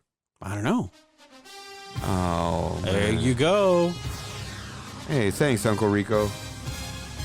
All right, man. So, yeah, I was just talking about the NFL. Thanks, man. I appreciate that, dude. He must have heard that on one of the other shows. Dude knows I get a boner with it. But, hey, I mean, really the biggest thing going on in the NFL right now, man, is Ezekiel Elliott just had a meeting with the commissioner. Oh, this guy's on thin ice right now anyway. And he had another altercation. But I already heard about this altercation, and the reality was he got arrested. He got detained. He got detained. He didn't get arrested. But he never did anything. And the security guard sort of did it to protect him a little bit. Well, so it wasn't an issue where he was doing something out of bounds because he's not even going to get suspended one game. Well, no, that's not necessarily. I disagree with it. I think, okay, the fact that he put himself in that situation, the fact that he was drunk off of his ass, all right, and he could barely stand, and because this is all on tape, right? We got it on camera, and he bumped and pushed down a security guard with that bump, okay. All that, and he was stopping a woman from going anywhere. He was physically like blocking her from being able to continue to walk. All that, and he was already on probation because of the last incident. He should have gotten at least 1 to 2 games. Ah, no, man. No. Dude, you're on probation. Whatever. Why have probation? Then why have it? It's for different things. There's an escalation of it. Again, you're going to get drunk and you're stopping a woman from walking and you fell and bumped into a dude. Yeah, you're not going to get suspended. He didn't fall and bump into a dude. You're talking about hundreds of thousands of dollars. Anyway, the bottom line is he's not getting suspended. So you can take him in first pick in your NFL draft, your football fantasy draft. Already got that. So, I mean, the reality is it takes a lot for these guys. And you look at a guy like Tyreek Hill. He's still pending. They haven't figured out what to do yet. Yeah, they're going to meet with him next week or this coming week, right? They just met with him last week. Oh, they did meet with him. They did meet with him already, and they got to make a decision now based on all the information. Yeah. And I believe that guy's going to get whacked. I think he's going to get maybe 6 games or something. He might, yeah. It's just a little different situation. No. Because they haven't released him yet. No. Because he was honest about the situation, maybe? Yes, and that's what they're saying, the difference between him and Kareem Hunt. Yeah. He was completely honest and transparent about everything. He never lied, even the other situation he had pre-Chiefs, because he had the same situation with the same lady, and he had to plead guilty or he was going to do jail time. So he pled guilty to get probation before he was even drafted, and he's still with the same lady today.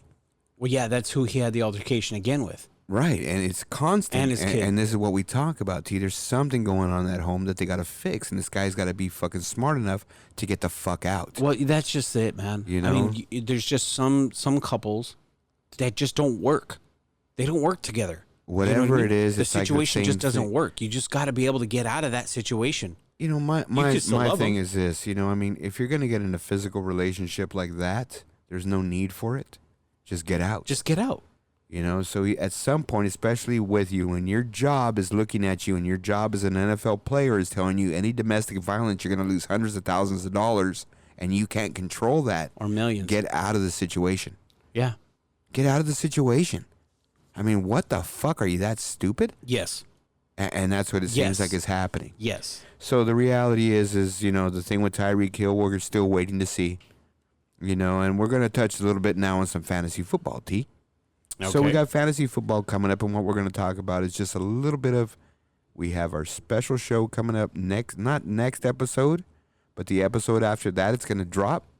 It's going to be probably about 30 minutes long. We're going to talk everything about fantasy football prep. Oh, we got an earthquake going on right now. Pretty big one, dude. It's still shaking. We're still shaking, guys. Oh, this is big, man. I thought you were moving the table. No, I thought you were too. We're rolling, man. We're still going. Oh, that was a nice jolt right there, dude. Well, the first one was, dude. No, right there was like one. Fuck, we're still rolling, dude. It's still going. We're still going. Oh, something hit big, dude. Something did, man. Yeah, something hit big right now, folks. All right, we're gonna get Uncle Rico on this to try to find out what that magnitude was. Yeah, and actually, we're just gonna stop recording for a few minutes. Yeah, we're and gonna we make gotta sure check that the some stuff studio's out. okay. Yeah. So we'll be back, guys. All right. All right, yeah. So we're back now, and okay, so we're just gonna go ahead and give you a timeline here. It's a little rocking and rolling there. Yeah, we're recording on July 5th, which is the day after the 4th, where we just had the earthquake here in California, and we just experienced a 7.1 magnitude earthquake during our show. Now, didn't I say we had a 1 in 20 chance of having a greater one? And because we were just talking about that earlier in the show, and here it is. We hit that 1 in 20, G. This thing lasted a while, guys. It did. You know, I'm really curious to see how long this thing actually went this time. This thing seemed to go forever. It did. You know, at least 30 seconds, T. You know, At that's least. long for an That's earthquake. pretty long so for an that earthquake. means there's probably some damage out there, a little Some bit more than serious yesterday. damage. Imagine what we just talked about, like those trailer parks that kind of got messed up from the smaller one. man, Now they're yeah. destroyed. No, yeah, you're right. They're just destroyed now. Yeah, no, you're right. And it just depends on how close they were to where this thing was. And this thing was centered again in that Ridgecrest area. Yeah, exactly. So, you know, I just hope nobody really got hurt out there. And I hope everybody's okay. Hopefully no lives are lost. Yeah, no, You know, because things absolutely. can be replaced. Let's just face it. I mean, Absolutely, you know, things can get 100%. replaced, so you can't replace a life. You're right. You You're know? right, and I agree with that. And you know, like I said, I just hope that everyone's okay. And you know, it's a little weird in here. You know, Uncle Rico seemed to shit his pants. You okay, brother? It's his first time with us. It's a 7.1 earthquake. 7.1 Uncle Rico, what the fuck do you bring with you, man? That's Exactly, some weird dog. juju right Fuck, there. yeah. I bet right now, are you missing Dr. X? Well, fuck, he's out of state, dude. So he's not even feeling this shit. Well, okay, so I'm getting blown up right now, okay? On my phone, I'm getting blown up with some of our listeners, and I'm going to tell you right now, I mentioned D-Day earlier. D-Day's still in Arizona, and he's already blowing me up. Well, this thing actually was where it is sort of almost in the straight line to Las Vegas, Yeah. up near Bakersfield. And, I mean, he's in Havasu, which really isn't that far from that, so he probably felt it pretty good. Yeah. He's Yeah. probably closer to it than we are. Now, I just got a report, too, saying that Mexico felt it. Parts of Mexico. Well, that was even yesterday. Yeah. Yeah, yesterday was the same thing. But right now, too, even more so. Well, of course, if it's a 6.4, they felt Yeah. it in Mexico, then feel a 7.1, exactly. you know? And You know? I feel bad for that homie's house in TJ that he just built out of the cardboard. Oh. You know what I mean? So, But I yeah, mean- no, it's pretty crazy, man. A lot of crazy stuff going on. A lot of rocking and rolling going on. yeah, so, you know, getting back to what we were Well- talking about. Well, wait a minute. All right. But we're champs. We're going to power through this, and we're just going to keep rolling. We got to roll with it. Wait, roll with it. Anyway, what a Come term. on, let me get my dad jokes in. All right, dude. All right, okay. All right, go for it, Keith. All right, so we're going to go ahead and clip the part about the fantasy football then and just basically say we got a special edition coming up. Myself and T both are going to do it. It's going to hit in a couple weeks. We're going to give you guys plenty of time. We're going to give you some strategies to not just PPR leagues, but standard leagues. We're going to talk about standalone leagues. Myself and T are in a big money standalone league. Yep. I got him in it last year. I've been in it for 28 years. And How old are you, motherfucker? pretty old, man. No shit. Yeah, actually, I started really young in that thing. But back in the day, T, there wasn't even any internet. That's what I was just going to say. They didn't have like the computers and all this shit like and nowadays, it wasn't even right? called fantasy football. It was called rotisserie football. It was Roto World, right? RW King, bro. RW King. I'm the Roto World King. Roto World. See, we Exactly. never really explained that to anybody what the RW stood for. That's okay. No, but now they know. Well, now they know. You know what I mean? But that's what it is. Did you know? Did you know that RW stands for Roto World? Roto World. So, yeah, no, absolutely. And, you know, I've been doing this for such a long time. It sort of comes easy to me. You know, so I'm going to spew out a whole bunch of shit, and I know you're going to chime in your stuff. And, What did the commish say last year? and my partner came in late Yeah. to the draft because we have a big draft in this thing. It's in a hall. It's in a theater. Yeah, theater. We do it in a theater. Yeah, it's actually a pretty big deal. And my partner came late like he always does. And everyone started dogging him. He doesn't bring any magazines, doesn't bring any notes, doesn't bring any books. No computer. Nothing. And the commissioner looks at him and says, guys, why are you guys even dogging him? His partner, who's me, is a freaking live computer. He's got every stat in his head. He doesn't need to even bring anything. You do. Now I'm going to steal something from Dan Patrick's Stat of the Day. Stat of the Day. It's just one of those things, man. I've been in this for so long, and it's one of the passions I have in my life. Yeah. That I just live it. I love it. No, I know. I've learned a lot from you just because of that. And we're going to get into a lot of stuff with fantasy to help guys out who really don't understand it and give them a little bit of strategy to help them win those motherfuckers. Yeah. Because there's a lot of guys out there that think they have to do it a certain way. And you sort of have to have some strategy to it, T. You got to have a plan. You can't just go into these drafts and say, I'm going to pick the best guys. Now, yeah, you're absolutely right because, it's different from those standalone leagues because the one that you got me into that we were talking about right now, it's way different than your normal PPR league. And the strategy of drafting and who you're going to draft is way different. Your mindset is way different, So I found that out last year and I found it out kind of the hard way. No, absolutely, man. And that's the problem is a lot of people don't realize there has to be a strategy. And look, guys, even if you're playing for $20, you're still going to pocket a couple $100 if you win this thing. Right. Do the work, do a couple hours of work before you even draft and get this thing right. So we'll talk about all those strategies in a couple weeks, T, and give everybody a good mindful so they can have some stuff for their especially draft. With me, I got the number one draft in that league, and it's a little bit of a conundrum. There's no conundrum, dog. I already told you. No. You and I talked about it, but I mean, I want to kind of, expose it to the listeners to see kind of what we were up against. No, absolutely. And that's the thing you have to figure out now. You can't figure out when this thing's getting too close. So what am I going to do? Right. At least figure out at this point who you're going with. You have the number one pick. But see, it was a teaser. You just fucked up my teaser. What do you mean? When I was saying it was a little bit of a conundrum. We were going to go into it on the... No, we will. We are, but that's the whole point. I'm hyping it, and you're like, there ain't no conundrum. No, I mean, it is. You're right. You have to figure out who you're going to pick, and you can't wait till later. Right. You and I have been talking about this for a while now. So my point was, T, before you started bagging me, was you were on the clock as soon as the Super Bowl ended. Yeah. So you've been on the clock the whole time. Yeah. You got to figure it out early. The number 2, number 3, number 4 pick is hard because you don't know who's really going to be there. I mean, in some cases you do. Yeah. But in our league, there's keepers. So there's a lot of other things that happen there. And we'll get all into that, T. Yeah. So it's going to get kind of wicked. Yeah, I'm going to start fucking talking forever. I know, dude. Fantasy shit. It's just going to be one full fucking fantasy you don't episode. got to give me the fucking, look at Uncle Rico over there acting like he's in charge of the show and shit. Well, that's what we brought him in for. Yeah, but, dog, we run the show. You can't tell me to go to the next bit until I'm done. Got it? All right. Uncle Rico. That's all right. He's learning, man. He's learning. Oh, you got to slap him a little bit once in a while, dude. Like, fuck, come on, bro. Chilling me, Smalls. Whoa, hey. Look at this guy over here, dude. Who's this guy with the big cojones? What the fuck is that all about, man? I love it. Let's bring some more of that shit. Fucking put him in his place. Dude, where's fucking Dr. X at, dude? He just fucking sat take there him down a shit, peg or two. Dude. All right, Keith, so what about some NBA, man? Yeah, we got a lot of shit popping on the NBA. Well, the reality is it's free agency time. Frenzy. You know what I mean? Yeah, Frenzy. I mean, okay, here's the thing, right? So today was Kawhi 5th, or July 5th. Everyone's still waiting on Kawhi. 1, 2, 3, 4, 5. So what we're going to do is just going to go over the big names that hit already, some things that happened, and obviously we've already said it. Everyone's still waiting on Kawhi. Kawhi watch. And the reality is there's really only 3. Yeah, exactly. There's really only 3 teams. Good shit, Uncle Rico. Fuck, you're on that shit today. Yep. But there's only really 3 teams that are in the hunt for this guy. There is. And according to what they were saying before he had his meetings, was the Lakers were in the lead. Right. After the meetings, they're sort of saying Toronto's in the lead. I even heard Jalen Rose come out on the ESPN to Jump or whatever and say 99%. Okay. He's going to stay with Toronto. Right. I heard that too.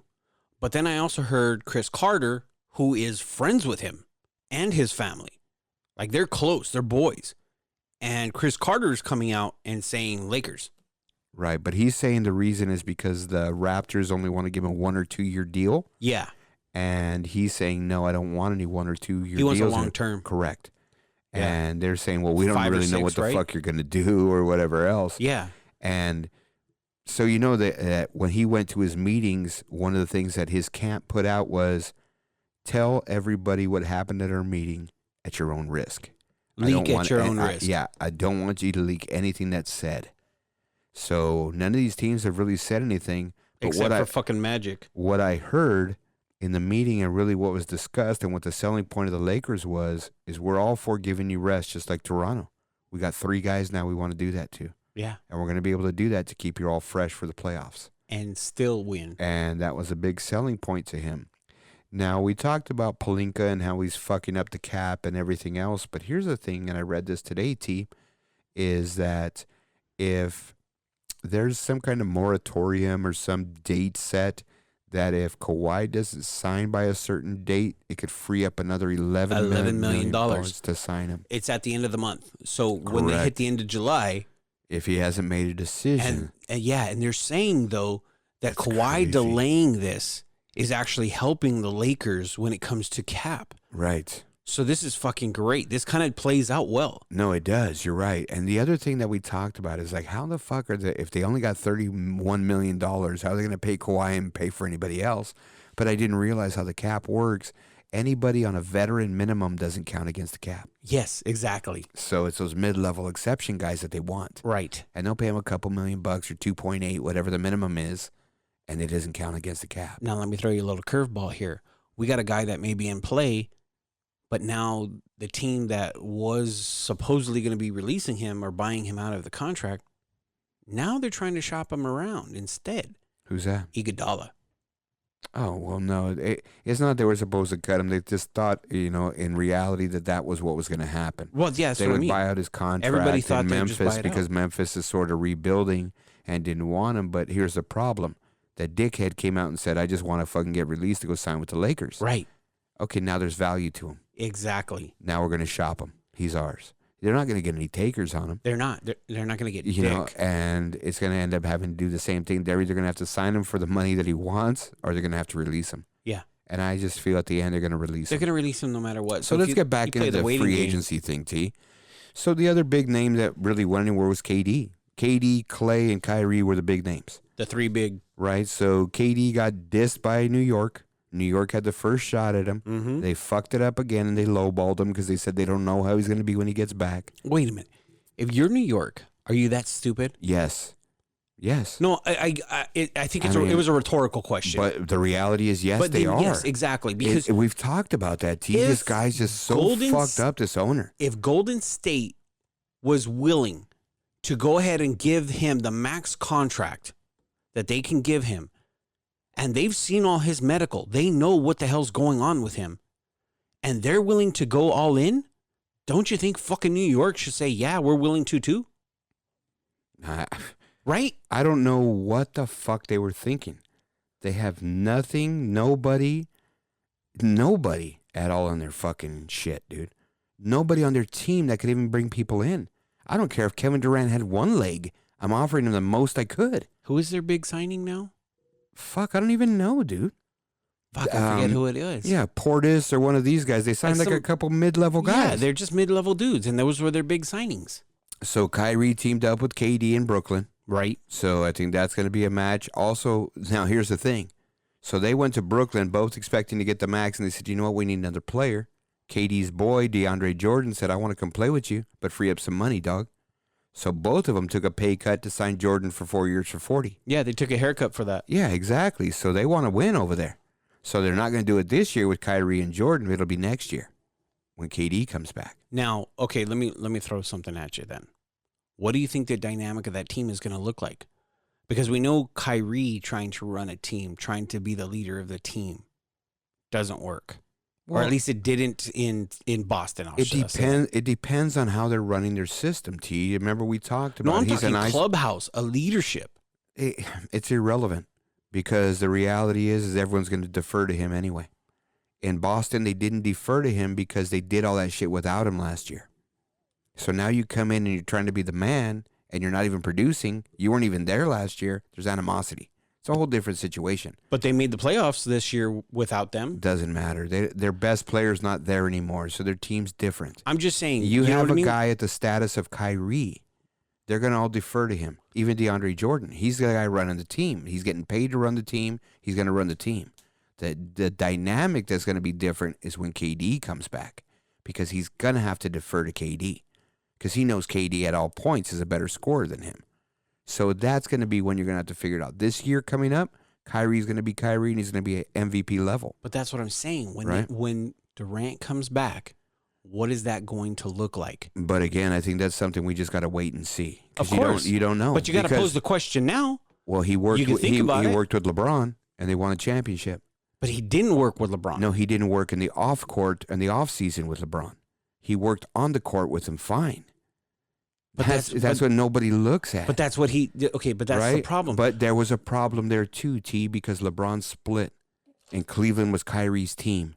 All of a sudden they get LeBron back and basically tell him, you take a back seat, kid.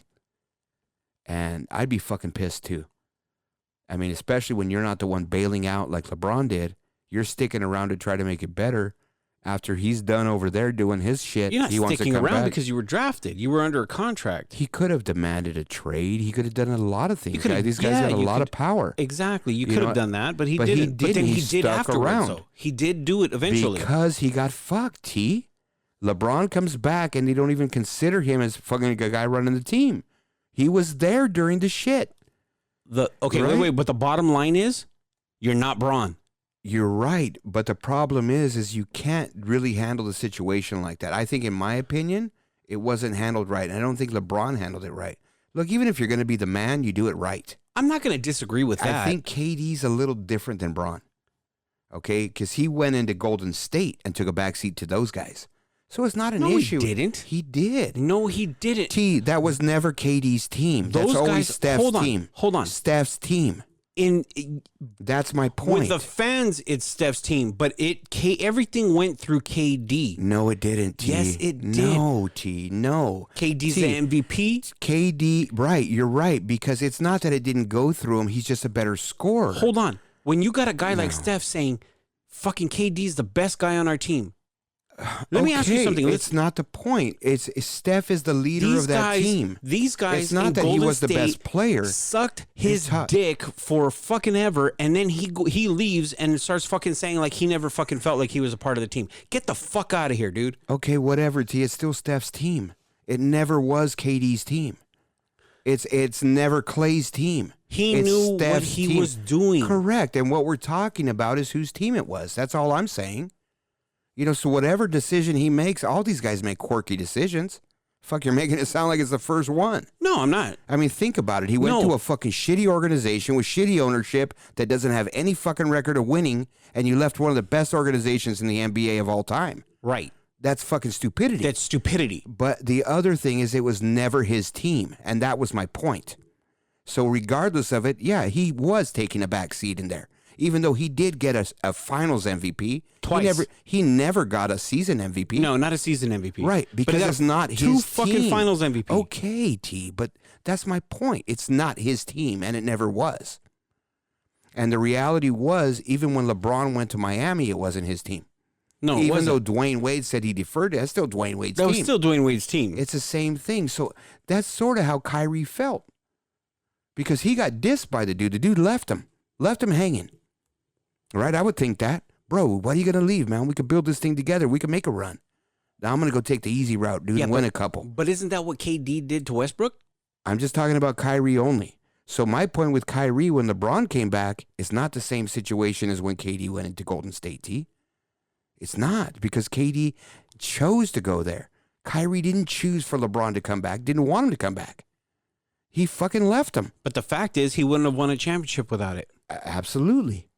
And it's proven. But the funny thing is... But the thing is, it's still an emotion, T. Of course it is. People. No, you're right. It's hard for guys, especially alpha males, to really take that back seat. I'm not saying that no, you're right. You're right with that. And that's all my whole I'm point. not arguing that. What I'm saying, though, is Kyrie's already fucking recognized that he was wrong. Kyrie's recognized because he made right with Braun.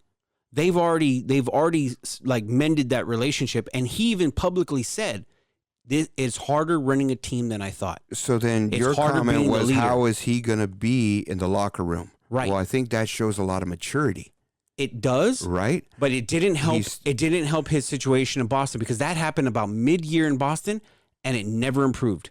Yeah, but that, again, it's a different situation. What T. you say and what you do are two different things. Yeah, but he didn't do anything to sort of fix his situation in Boston. The bigger situation in point. Boston was he didn't fit that system.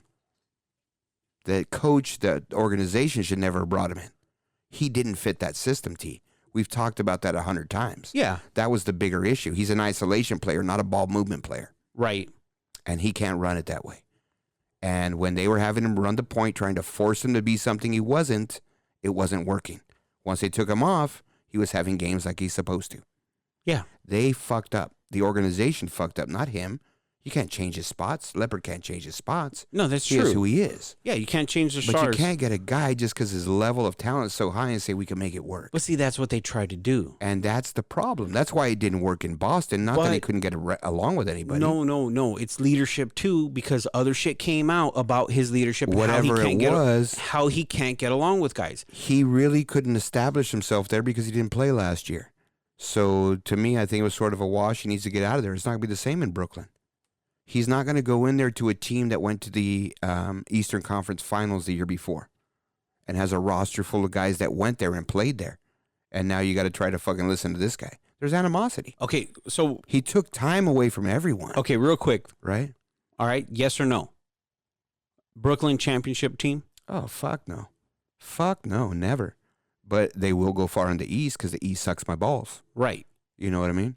But I think Milwaukee did good. They re-signed Middleton. They re-signed a couple guys. Milwaukee did really well. Well, they got both Lopez's on their team now. They Robin do. and the other Lopez, the two Gargantuas. They Yeah. got both those fuckers Brooke now. Lopez resigned.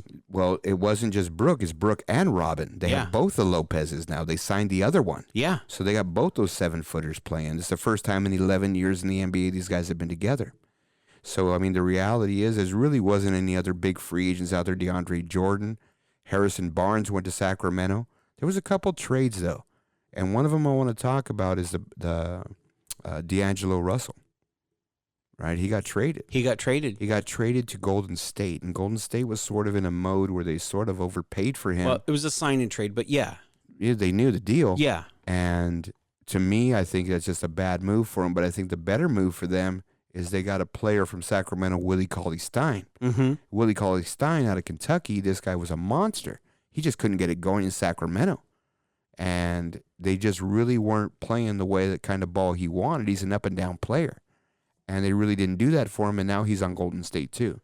I think next year they're going to be a little bit better than we thought they were, not having Clay, but they did re-sign Clay and offered him a max They right did. away, the first day. Now, yes, of course. They had to shore him up. So we knew that, right? Yeah, because We they talked knew about KD that. was leaving. Right. Now, here's the thing, though.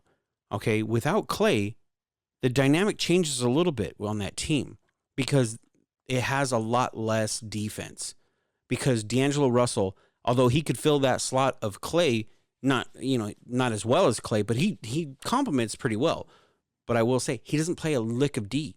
Well, you can't lose an all-NBA defensive You player can't. like Clay and not Right. be affected. Correct. You know, and he Correct. could shut down anyone. Correct. He's a can- lockdown fucking right, defender. You can put him on your guy as long as he's not 8 feet tall. Exactly. And he can shut him down. And he's going to lock him down. Yeah, exactly. So But- you lose a guy like that, of course, you're going to hurt a little bit. But you're going to a guy that doesn't play a lick of D. But remember, too, their system really isn't about defense. That's a bonus. And they just really want to outscore you. And Well, yeah, they're outrun going to you. do run and gun. I Right, mean, that's they wanna really out- what they want to that's- do That's now. the whole system, the premise. But the other But thing is, the defense is a bonus. right, but the other thing is they're trying to use this guy, supposedly from what I hear, is they want to use him as like a little nugget, like bait, to be able to maybe down the line when Clay's back and Clay's getting in a rhythm and he's healthy again, maybe they're going to trade D'Angelo Russell and get some assets. I don't think he'll be there long term. I think he's a fill-in for a year, maybe two stopgap? tops. Yeah. yeah, Yeah, that's what because I think. You can't just Was it a go. 4-year deal? You can't go as a team that just went 5 or 6 times to the NBA Finals and not try to do something in the offseason when 2 All-NBA guys are not fucking playing. But it was a 4 or 5-year deal with him, With who? with D'Angelo. Like he signed for 4 or 5. I'm not even sure, think it but was 4, there's right? so many ways they can get out of contracts and trade guys. I'm sure he doesn't have a no trade clause because No, he just he traded doesn't. his ass now. He doesn't. Yeah, I mean, I'm sure they're going to get rid of him, T. Yeah. I just, once Clay gets back, they're going to probably draft someone else or they're going to bring someone up through their system who's going to be a lot better, and they're just going to cut him loose. Yeah. I don't think D'Angelo Russell is, and to me, I mean, he's a good player, but again, he's an isolation player. I'm he's really iso ball. curious to see how it's going to work. I hear that he's probably not even going to last the full season. There? Yeah. I think they have Because to this year, Clay's going to be back and healthy. They're saying now that he's probably going to be back mid-year. But think about this. Even if they get Clay back, he's not going to be 100% till even say the playoffs. They still need another scorer. You lost KD. You got to get scoring from somewhere. Now okay. All right. Speaking of Golden State, I'm going to switch gears a little bit. There's a guy that's gotten a little fucked. Not to nothing that he did wrong, but he's a little fucked because he's kind of in limbo right now. Is Boogie Cousins. No, you're right. And he's fucked because he was looking to get that payday. That's why he signed with Golden State to like rehab and get back and then get that payday. And then he got hurt again in the playoffs. And when he gets hurt in the playoffs, now other teams, he's unsigned still, and other teams aren't willing to pay him that big payday. Well, that's the problem. Yeah. It's not the fact that he got hurt or anything like that. It's people have a limit for him right now. Right. And he wants a lot more than that. He doesn't even really want the money he was making back in his day 4 years ago or In something. Sacramento. He wants $8 to $10 million. Yeah. And people are offering him $2 to $4 million. Yeah. So he's worlds away from that. Half of what he's looking for. And at some point, I think really the reality is when he figures out that he's not going to get that money, he's going to sign for a veteran minimum with the Lakers or something. Now, would you want him on the Lakers? Yeah, you do, because you need bodies. Well, you need bodies. You do. No, you do. No doubt. And you want guys that at least can give you some minutes. So, yes, True. absolutely. True. A guy like that for sure. I'm thinking locker room, but actually he wasn't a distraction in Golden State. He was never a distraction at the Pelicans either. So it's really, I mean, you look at it. No, a little bit. He was a little bit. Well, again, I mean, let's be fair. Yeah, let's be fair, and let's realize that everyone, whatever, has issues. That followed him. But I think they're over magnified too. And to be fair, no, he didn't have any issues in New Orleans. He got hurt, dog. That's why they let him go. I mean, it had nothing to do with it. No, I wasn't talking about with the team. I wasn't talking about with the team. Well, that's what I'm talking about. He still ran into some issues, though. Well, physically. No. I'm not even talking physically. I'm talking with his attitude, the way he was addressing the media, the way that they ask him a simple question, he starts going off, being a dick and stuff like that, which is the problems he had in Sacramento too. No, the problems he had in Sacramento were with his team. But he didn't get along with his team. He didn't. He acted stupid on the court. He acted didn't do stupid any in of the that media in New too. Orleans. Like when people were But that asking him doesn't questions. matter, T. No, it does. The big matter is what he's doing on the court. And when he was in Sacramento, he was leading the league in technical fouls. Yeah. He was getting thrown out of games. Yeah. He was just a mess. Trying to pick fights. When he went to New Orleans, none of that happened. So that's what I'm focusing on. It doesn't matter to me about the fucking media. Fuck the media. I hate him anyway. So, I mean, the reality is he was doing good. And he still has some value. He's a 7-footer who can actually score and move. But he's not what he was. He's only a percentage of what he was 4 or 5 years ago. Yeah. So he can't get that money. And I don't know what his agent's doing to him or what they're thinking. But at some point, he's got to realize, hey, look, I'm not going to get it. So I just got to figure out what I'm going to do at this point. Right. But you're right. I think at some point, he's got to fucking realize what he's got to do. And no one's going to offer him big money. They're not. He's not going to be a starter. He's not. And I think That's just he reality thinks in now. his head he could still be a starter. Well, of course. You kind of said it before. It's pride. It's that alpha male shit. I mean, of course he thinks that. Another free agent I want to talk about, T, and the one I really didn't get, and I didn't understand why this fucker opted out of Dallas, was Harrison Barnes. Yeah. Harrison Barnes came out of Golden State a couple years ago, and he was the odd man out when KD was there, and they had to sign somebody. So they let him walk. Yeah. And he signed a big contract in Dallas, and he opted out of $21 million, and he's been averaging about 12 points a game. Yeah. He sucks. I would stay in that thing. Well, we were stupid because he just signed for Sacramento for 4 years for 88. That's why he opted out. Well, Sacramento's going to be improved, but I don't see them doing Doesn't shit. matter, dude. He's not fucking going for a championship, and he wasn't true. in Dallas. He's going for money. Yeah, of course. So even if he played one more year in Dallas, now you're declining so much. What are you going to get when you're a free agent? Right. It's all payday for him. It's $88 million more. Yeah, exactly. So fuck yeah, he came up again. But I think Sacramento was stupid for that. Are they? There's $20 million, and the reality is, if they put him in the right system, this guy's a scorer. Dallas wasn't using him right. Something was going on there. What makes you think that Sacramento's going to use him right? Because they don't have any other scorers, T. So the ball, it's a matter of volume. If he's only getting 10 shots with Dallas and he's making 12 points, that's pretty good. Luke is their coach.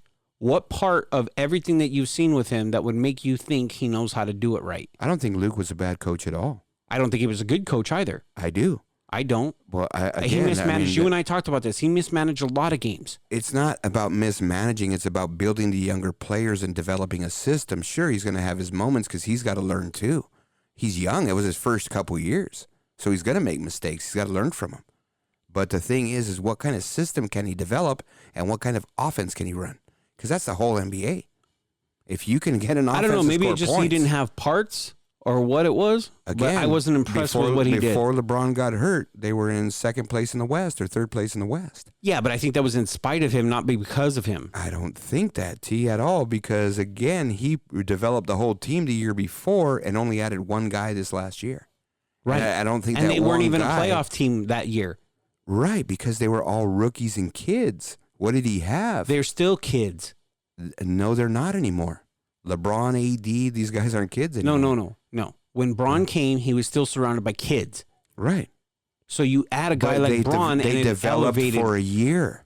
You gave him a year. Of course, it elevates everybody, man. Of course. But that's what I'm saying. It had nothing to do with Luke. It did. It doesn't, dude. Gee, you got to start watching some games and realizing and stop listening to this fucking media shit. Oh, come on. I mean, Get it off wasn't of your one fucking guy. tinfoil hat It wasn't shit. one guy, dude. Fuck, you got to understand the fucking deal here. I mean, okay, do you think D'Antoni's a good coach? D'Antoni? Yeah. Fuck yeah, he's a good coach. He's fucking just, I mean, he's got a job and he scores points. It's not his job that. How far did they go? It's not his fault the organization can't build him a team to win. You can't win the championship with every team out there. You just don't have the guns. You can't compete. No, I disagree with the way his offense. Okay, because it doesn't win championships. He's never been able to do that. Okay, right. But you see, my point is we're not basketball people, but there's people that are paying this guy millions of dollars to coach. But you're sitting here saying you don't think he's a good coach. Who else is out there? It doesn't matter. There's tons of guys. There's a lot of guys that are sitting on the couch. We just took two of them, Ty Lue and Vogel. So, yeah, there's tons of guys that are fucking sitting out there, dude. Tons of college guys that want to come up. They can do it. But they're not getting their shot because it's a bunch of retreads. Because it's the same thing that the NFL went through years ago. They're still doing it because they'd rather have a guy who's at least been there. Because it's difficult, T. It's not an easy gig. You're not just fucking managing a system. You're managing 12 or 14 personalities. And that's really what these guys are doing. Trying to get that to work on the court. And no matter what they're doing, as long as they got a gig, unless they're absolutely boner it, yeah, they're doing a pretty damn good job. They're in the NBA. So, I mean, I still think a big part of the coaching is what's given in front of them. A team like Charlotte, is that coach ever going to win? No, but you know that. It's a bad situation. Okay, Orlando, is that team going to win? No. Spoelstra is one of the best coaches out there. Is he going to win in the future? No. Of course not. It's what's in front of him. So no, part but of that is part of it those too. are exceptions to the rule, though. I just named 3 guys off the top of my head. I guess I can go through 30 of them. But they're shitty teams. Right, but there's a good coach on the shitty team, and he's been on a shitty team for the last 5 years. Why isn't his team winning? It's what's in front of him. Why isn't he going to a better organization? Why isn't he getting that offer? It's not that he's not getting an offer, dude. Maybe he doesn't want to leave. Okay. Maybe he's there. Let me ask you something. Should Luke Walton have been the coach to begin with? At that point, who was the other option? D'Antoni, that they fired the year before? Yeah, another retread. Yeah. Really, it's what you're trying to build. Right. I wasn't against that. I was actually in favor of bringing in a younger guy, kind of coming up to, you know what I mean? And he could relate to the players a little bit. I still think at all points we can pick guys every year or when they make these moves that we would have rather had. Yeah. But the reality is we're not getting paid to make those decisions, and we're sort of like armchair quarterbacks. And we don't really know what's going on with the intricacies of these jobs and what these guys do. You know, I mean... But that's why we're talking about this. But if they sit in a room and they they give such an impression that these people are going to pay him millions of dollars. Don't you think at least they're bullshitting their way to at least think they know what they're talking about? Of course they do. Well, there's part of that. There's part of them smelling their own farts too. They So think I they're don't the fucking think they're smartest guy in the room, Well, and, yeah, and but there's somebody better But if and there's smarter. some substance to it, and they're in an interview, you can sort of tell when people are just fucking sucking their own dick, and when they really know what they're talking about. To me, I think Luke Walton knows what he's talking about. He needed time. These guys, and you're right. What's going to happen in New Orleans next year? Nothing. Nothing, because these kids still haven't developed. They haven't been on the court long enough. They're all hurt. How's that his fault? He has no players. And now you get him LeBron. Okay, but that's a death wish. LeBron's a coach killer. That's his history. No, that's his history, yeah. So you knew that was coming up because he came out publicly and said a lot of times he wasn't agreeing with what was going on with the coaching. Correct. Once you say that and you're LeBron, that just signed Luke Warren's death warrant. Understood. But you got to understand, too, that Ty Lue it wasn't a death wish for him. No, he was the one, the other guy was, Rosenblatt or whoever it was. He came in and launched him. Ty Lue was the guy he wanted. Right. Of course he's not a death wish to him. Right. Of course not. He's the guy he wanted. But it had to do with basketball IQ. They say that Braun has such a high basketball IQ, and he'll respect somebody with a high basketball IQ. They were talking about it, and they say it's more about the respect of a player who'd won a championship, because they were talking about Jason Kidd. They were talking about him, back, when they were going through this. Yeah. And that's really the whole situation there, that he's going to respect Jason Kidd because he was an MVP. Yeah. And he fucking made it to the finals. He's got some clout, so he could fucking check him. Yeah, there's some cachet about him. But that's the thing. I mean, why do you even need that at that point in your career, LeBron? You're not the best player anymore. You got to understand at some point, if you want to win again, bro, you got to ease up. And he's supposedly that's what he's doing now. Okay, I'm easing up, guys. This is going to be your team. I'm going to defer to you. But wait a minute. See that. Wait a minute. You just said earlier when we were talking about Kyrie, okay, alpha male. When LeBron for the last, how many years, 10, 15 years, has been the guy that has been, the NBA, and you're going to tell him now to take a back seat? It's his choice. If he doesn't, he's not going to win. I'm not saying that. What I'm saying is to ask a guy who has been the best in the world. I understand what you're saying, but the point is, again, if he wants, no, it doesn't. But again, I'm going to use an example, T, that we all know. Kobe. He didn't win his last few years because he wouldn't do that. Right. And that's what's going to happen to LeBron. Right. But we've seen this time and time again. Again, but that's my point, guy. If you've seen that and it just happened and you're going down that same path, sure, AD signed with him. Michael Jordan did for a different reason. They signed with him because of the agent thing, and their agents got them together, and sure. But reality is right, like we know. LeBron's got one more year, probably one more after that. 2. And then he's probably going to walk away. Yeah. So, yeah. Well, it's because he's got the Hollywood thing going. He's got all not the just that, shit. but I mean, he's made enough money, T. He's got miles on him. He wants to enjoy his kids, enjoy his family. He's got money. He doesn't need to make it anymore. No, he doesn't. You know what I mean? So it isn't even really the Hollywood thing. It's just the fact that, he's set up. He's fucking good, dude. He's got shoe contracts up the ass. He's good. What does he need to do this for? His body's wearing down. He just got hurt. If he gets hurt this year, I don't even think he'll play next year. My opinion. Well, we'll have to wait and see. If he gets one of the injuries like he did this year that kept him out for 20, 30 games, he's not playing next year. Well, we'll have to wait and see. But that's the thing. If he gets hurt, we'll see what happens. Yeah, so it's going to be interesting. I don't know, man. We'll have to wait and see. It's going to be pretty interesting. I mean, fuck. That's a lot of NBA shit that we just covered, man. No, absolutely, and that's probably going to close up our show. But one thing I want to talk about MLB, man, we just had the earthquake. I just got an update that the Padres and the Dodgers didn't stop playing through the 7.1. Good. Right? Fuck. But the Las Vegas Summer League stopped playing because the NBA is in Las Vegas right now. And they stopped playing their game because their stadium was shaking too much, or their arena. Okay, let me just say this. Fuck Manny Machado. Fuck him. He just came out and talk shit about the Dodgers, the best team in all of fucking baseball, the first team to 20 wins, the first team to 30, to 40, to 50, and now to 60 wins.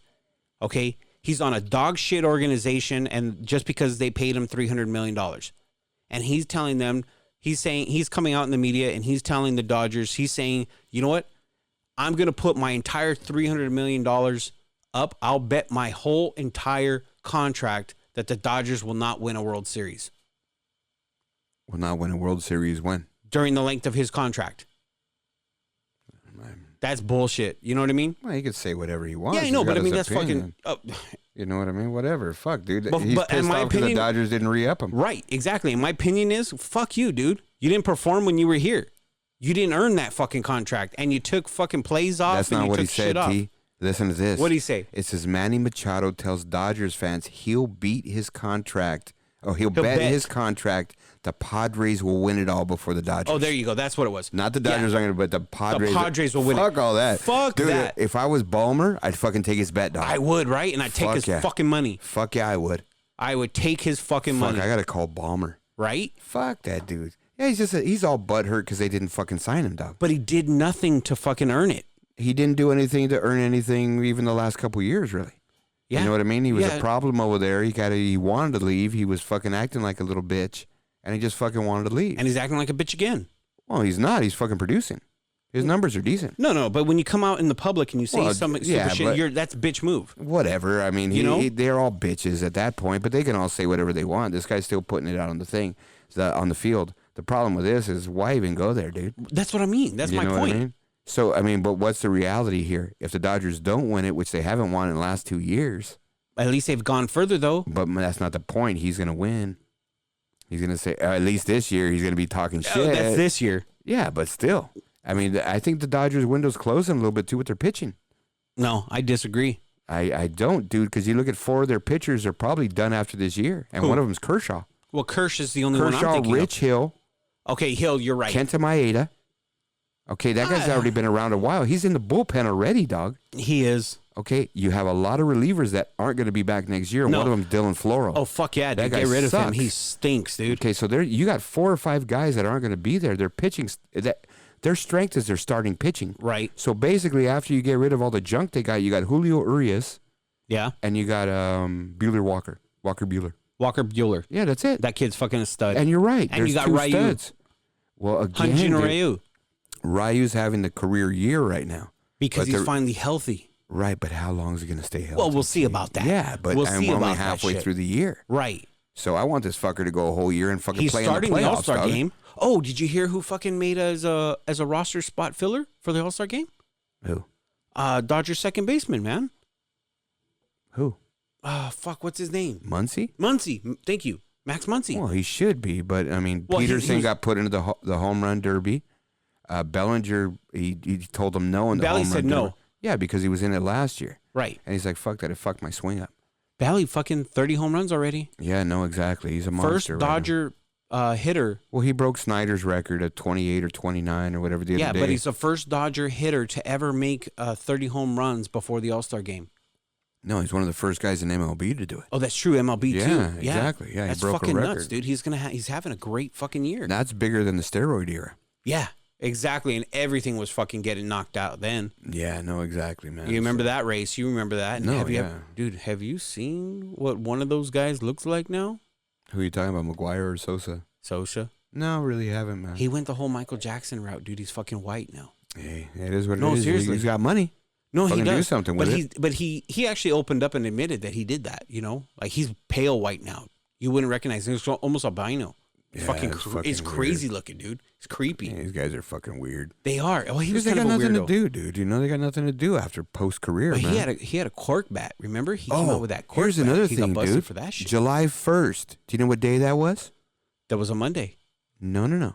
That was when I got the keys to my new house. No, Dick. We're talking about the MLB. You didn't know. You didn't. You said fucking dude. Do you know we're talking about the MLB? Do you know what day July 1st was? Bobby Bonilla Day. He got his $1 million bonus again. Really? Do you know what that is? Or I talked about it already before. You talked about that. So he had a $6 million payout when he was done with the Mets. Right. They couldn't pay him. Right. He told them, okay, you can pay me $1 million for 20 years. Yeah.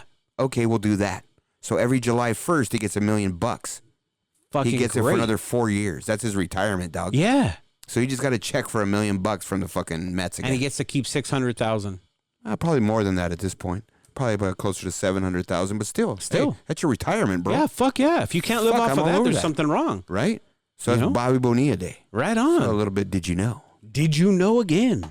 Right, so hey, man, you overdid it on the fucking NBA, dude. Look at fucking you. That was fun though, man. No, but look at Uncle Rico over there, man. He looks wiped out, dude. Well, not just that, but dude, you don't have to get all crazy telling us to switch gears. If we don't switch gears, bro, that's it. This is gonna just go longer than that bit. Let's just put it out there. The earthquake kind of freaked him out a little bit. No, it freaked us all out, dude. This thing was all moving in here. The whole studio was rocking, man. That was kind of crazy. I was worried about the lights coming down on us. Well, not just that. I was just worried about the electricity cutting out and everything else, man. It kept shaking. It wouldn't stop. It wouldn't stop. It was nuts. So, hey, what timing, right? We're doing our fucking show on July 5th. About earthquakes. Right, and at 8:19 p.m. Pacific Standard Time, 7.1 rocks, right after we get talking about earthquakes. I just got an alert. I think they downgraded it to a 6.9. Oh, did they? Yeah. Okay, still a big motherfucker. Still a big fucking earthquake, man. Yeah, and it's still bigger than the original. No, absolutely is. So it's at 1 out of 20. There it is. It is, dude. Yeah. You know. But now at this point, do you know the stats on if there's any other chance of something coming up? No, I don't. Because that's something too, yeah, right? That'd be interesting to look into. No, you're right. I mean, fuck, we want to figure it out. And fuck, you better go buy some water, motherfucker. I know. I need to go buy like a couple cases. Let's go have on some of that dehydrated food, shoot. Oh, like the astronaut food? Well, it's not they got like fucking like. Or are you talking like the MREs, like the military MREs? Yeah. Yeah, those are fucking. Those are some of them are pretty damn good though, man. Yeah, and they sell them at when I used to do those Crossroads of the West shows. Yeah, they got like a year's supply of food for like $200, $300. Well, you know, it's not the best. What was that old? But a lot of it's like pasta. Right, exactly, because they can dehydrate it pretty easily. Yeah. No, who was the scandal? The preacher back in the day that had the scandal. Him and his wife. What was his name again? I don't know, man. Remember, and his wife had all that makeup around her eyes all the time. Tammy Faye Baker, Jim Baker. What about him? Okay, so he went to prison for embezzlement and everything, right? He's out of prison now, and he's back on, preaching and everything. But his big thing now is he's fucking selling these doomsday, end of the day, dehydrated food kits, right? He's a prepper dude now, and he's still preaching. And to the people that he's preaching to, he's selling this dehydrated food to them, and it comes in this fucking bucket.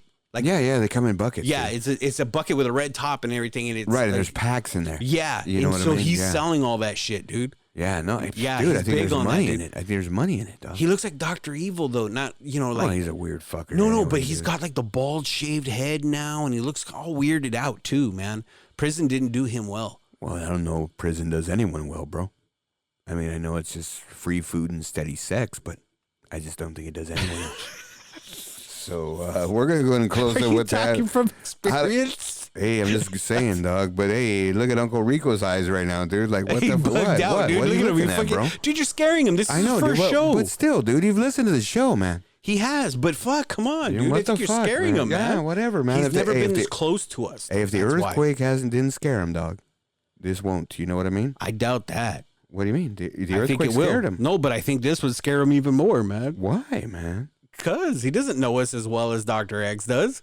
No, I know Dr. X, but remember what we said, man. Dr. X is doing some stuff in the back there we're not really sure of. Well, that's why you do the hand check on him all the time. Well, yeah, man, he has to. So anyway, let's close this shit show up, man. We want to say thanks to Uncle Rico. Uncle Rico, do you got anything you want to play, any sound bite or anything you want to throw at us? You got one? He says this is what he's all about. This is what he's saying right now. Was it Mafia? I guess so. I guess that's what he's saying, dude. Isn't that like The Godfather? Are you trying to scare us? I think he was, dog. I think he's like trying to give me some shit right now because I was calling him out. All I gotta say is you're fucking with the wrong dudes if that's what you're trying to do. I'm just saying, bro.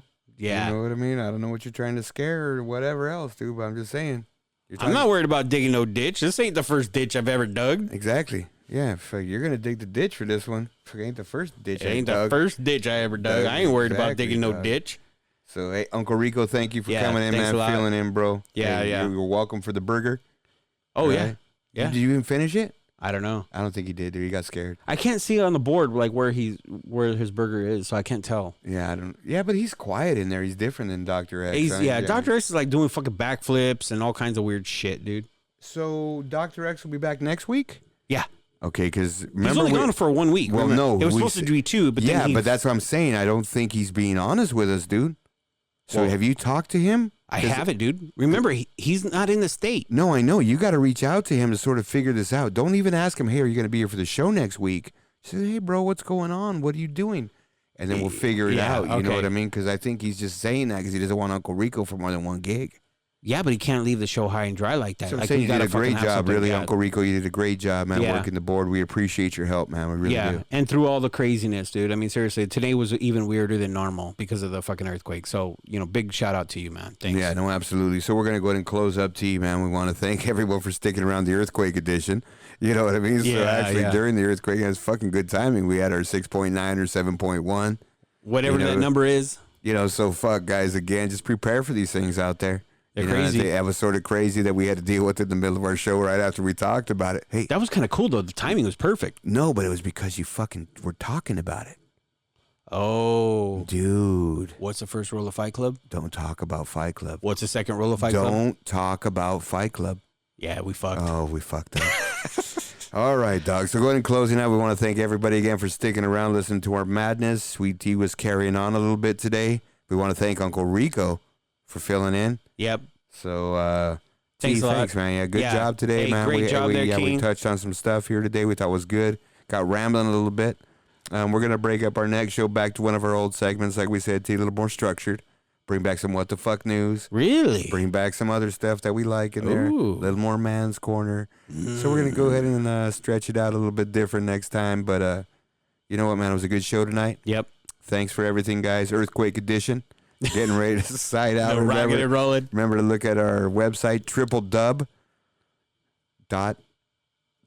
www.thedoubleishow.com. Wait. See, that's what happens when you hate try to that be shit, that. dude. Do it like you do it, man. Just be yourself. You be you. www.doubleishow.com. Wait, repeat that? www.thedoubleishow.com. There you go. And don't forget to hit us up on our Patreon at www.patreon.com/The Double I Show. Guys, get ready for our fantasy football edition. Going to be coming at you in a couple weeks, man. Make sure you listen to that. We're probably going to put it out there for everybody. We don't want to just throw it on the Patreon because we don't want anyone to miss it. Right? What do you think about that, T? Just throw a little extra edition out. Maybe drop it in like on a Thursday or a Friday or something. That may be interesting. Right? Throw a curveball out. Yeah, exactly. Drop our show on Tuesday. Let's see if Drop that on a Thursday or Friday. let's see if they'll hit that shit. You know what I mean? Yeah, why not? Yeah. Let's see how many, I think that's kind of cool. I like All right, that so idea. we'll go ahead and throw that We'll out. see how it goes. Yeah, guys. So, Keep them on their toes. we'll come at you. And again, guys, remember, be careful out there in Southern California. It's earthquake weather. Oh.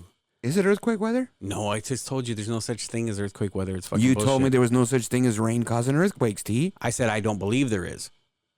But- No, you told me it was just like the madness. It was Yeah. like, you told me just like the other one. You were like so sure of it. And then No, fucking I Uncle said Rico shut you down. I can't fathom that it would. Oh, But 20 fathoms under the sea? there you go. All right, 20,000 leagues under the sea. That's what it was. You're a fucking idiot. Anyways, man, thanks again to everybody for sticking around. We are thankful for everybody who sticks around, listens to us for the whole show. Absolutely. You know, guys, if you got suggestions, if you got things you want to talk about, let us know. You know, one of the things that we want to talk about, too, is, again, saying thanks to all these guys out there. You know, I'm still waiting for Tim over at my liquor store, man. Oh, you haven't seen him since? No.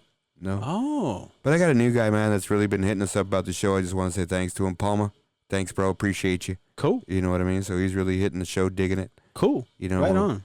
Hey, man, we just got to get everything going. Raj, you know, you too, bro.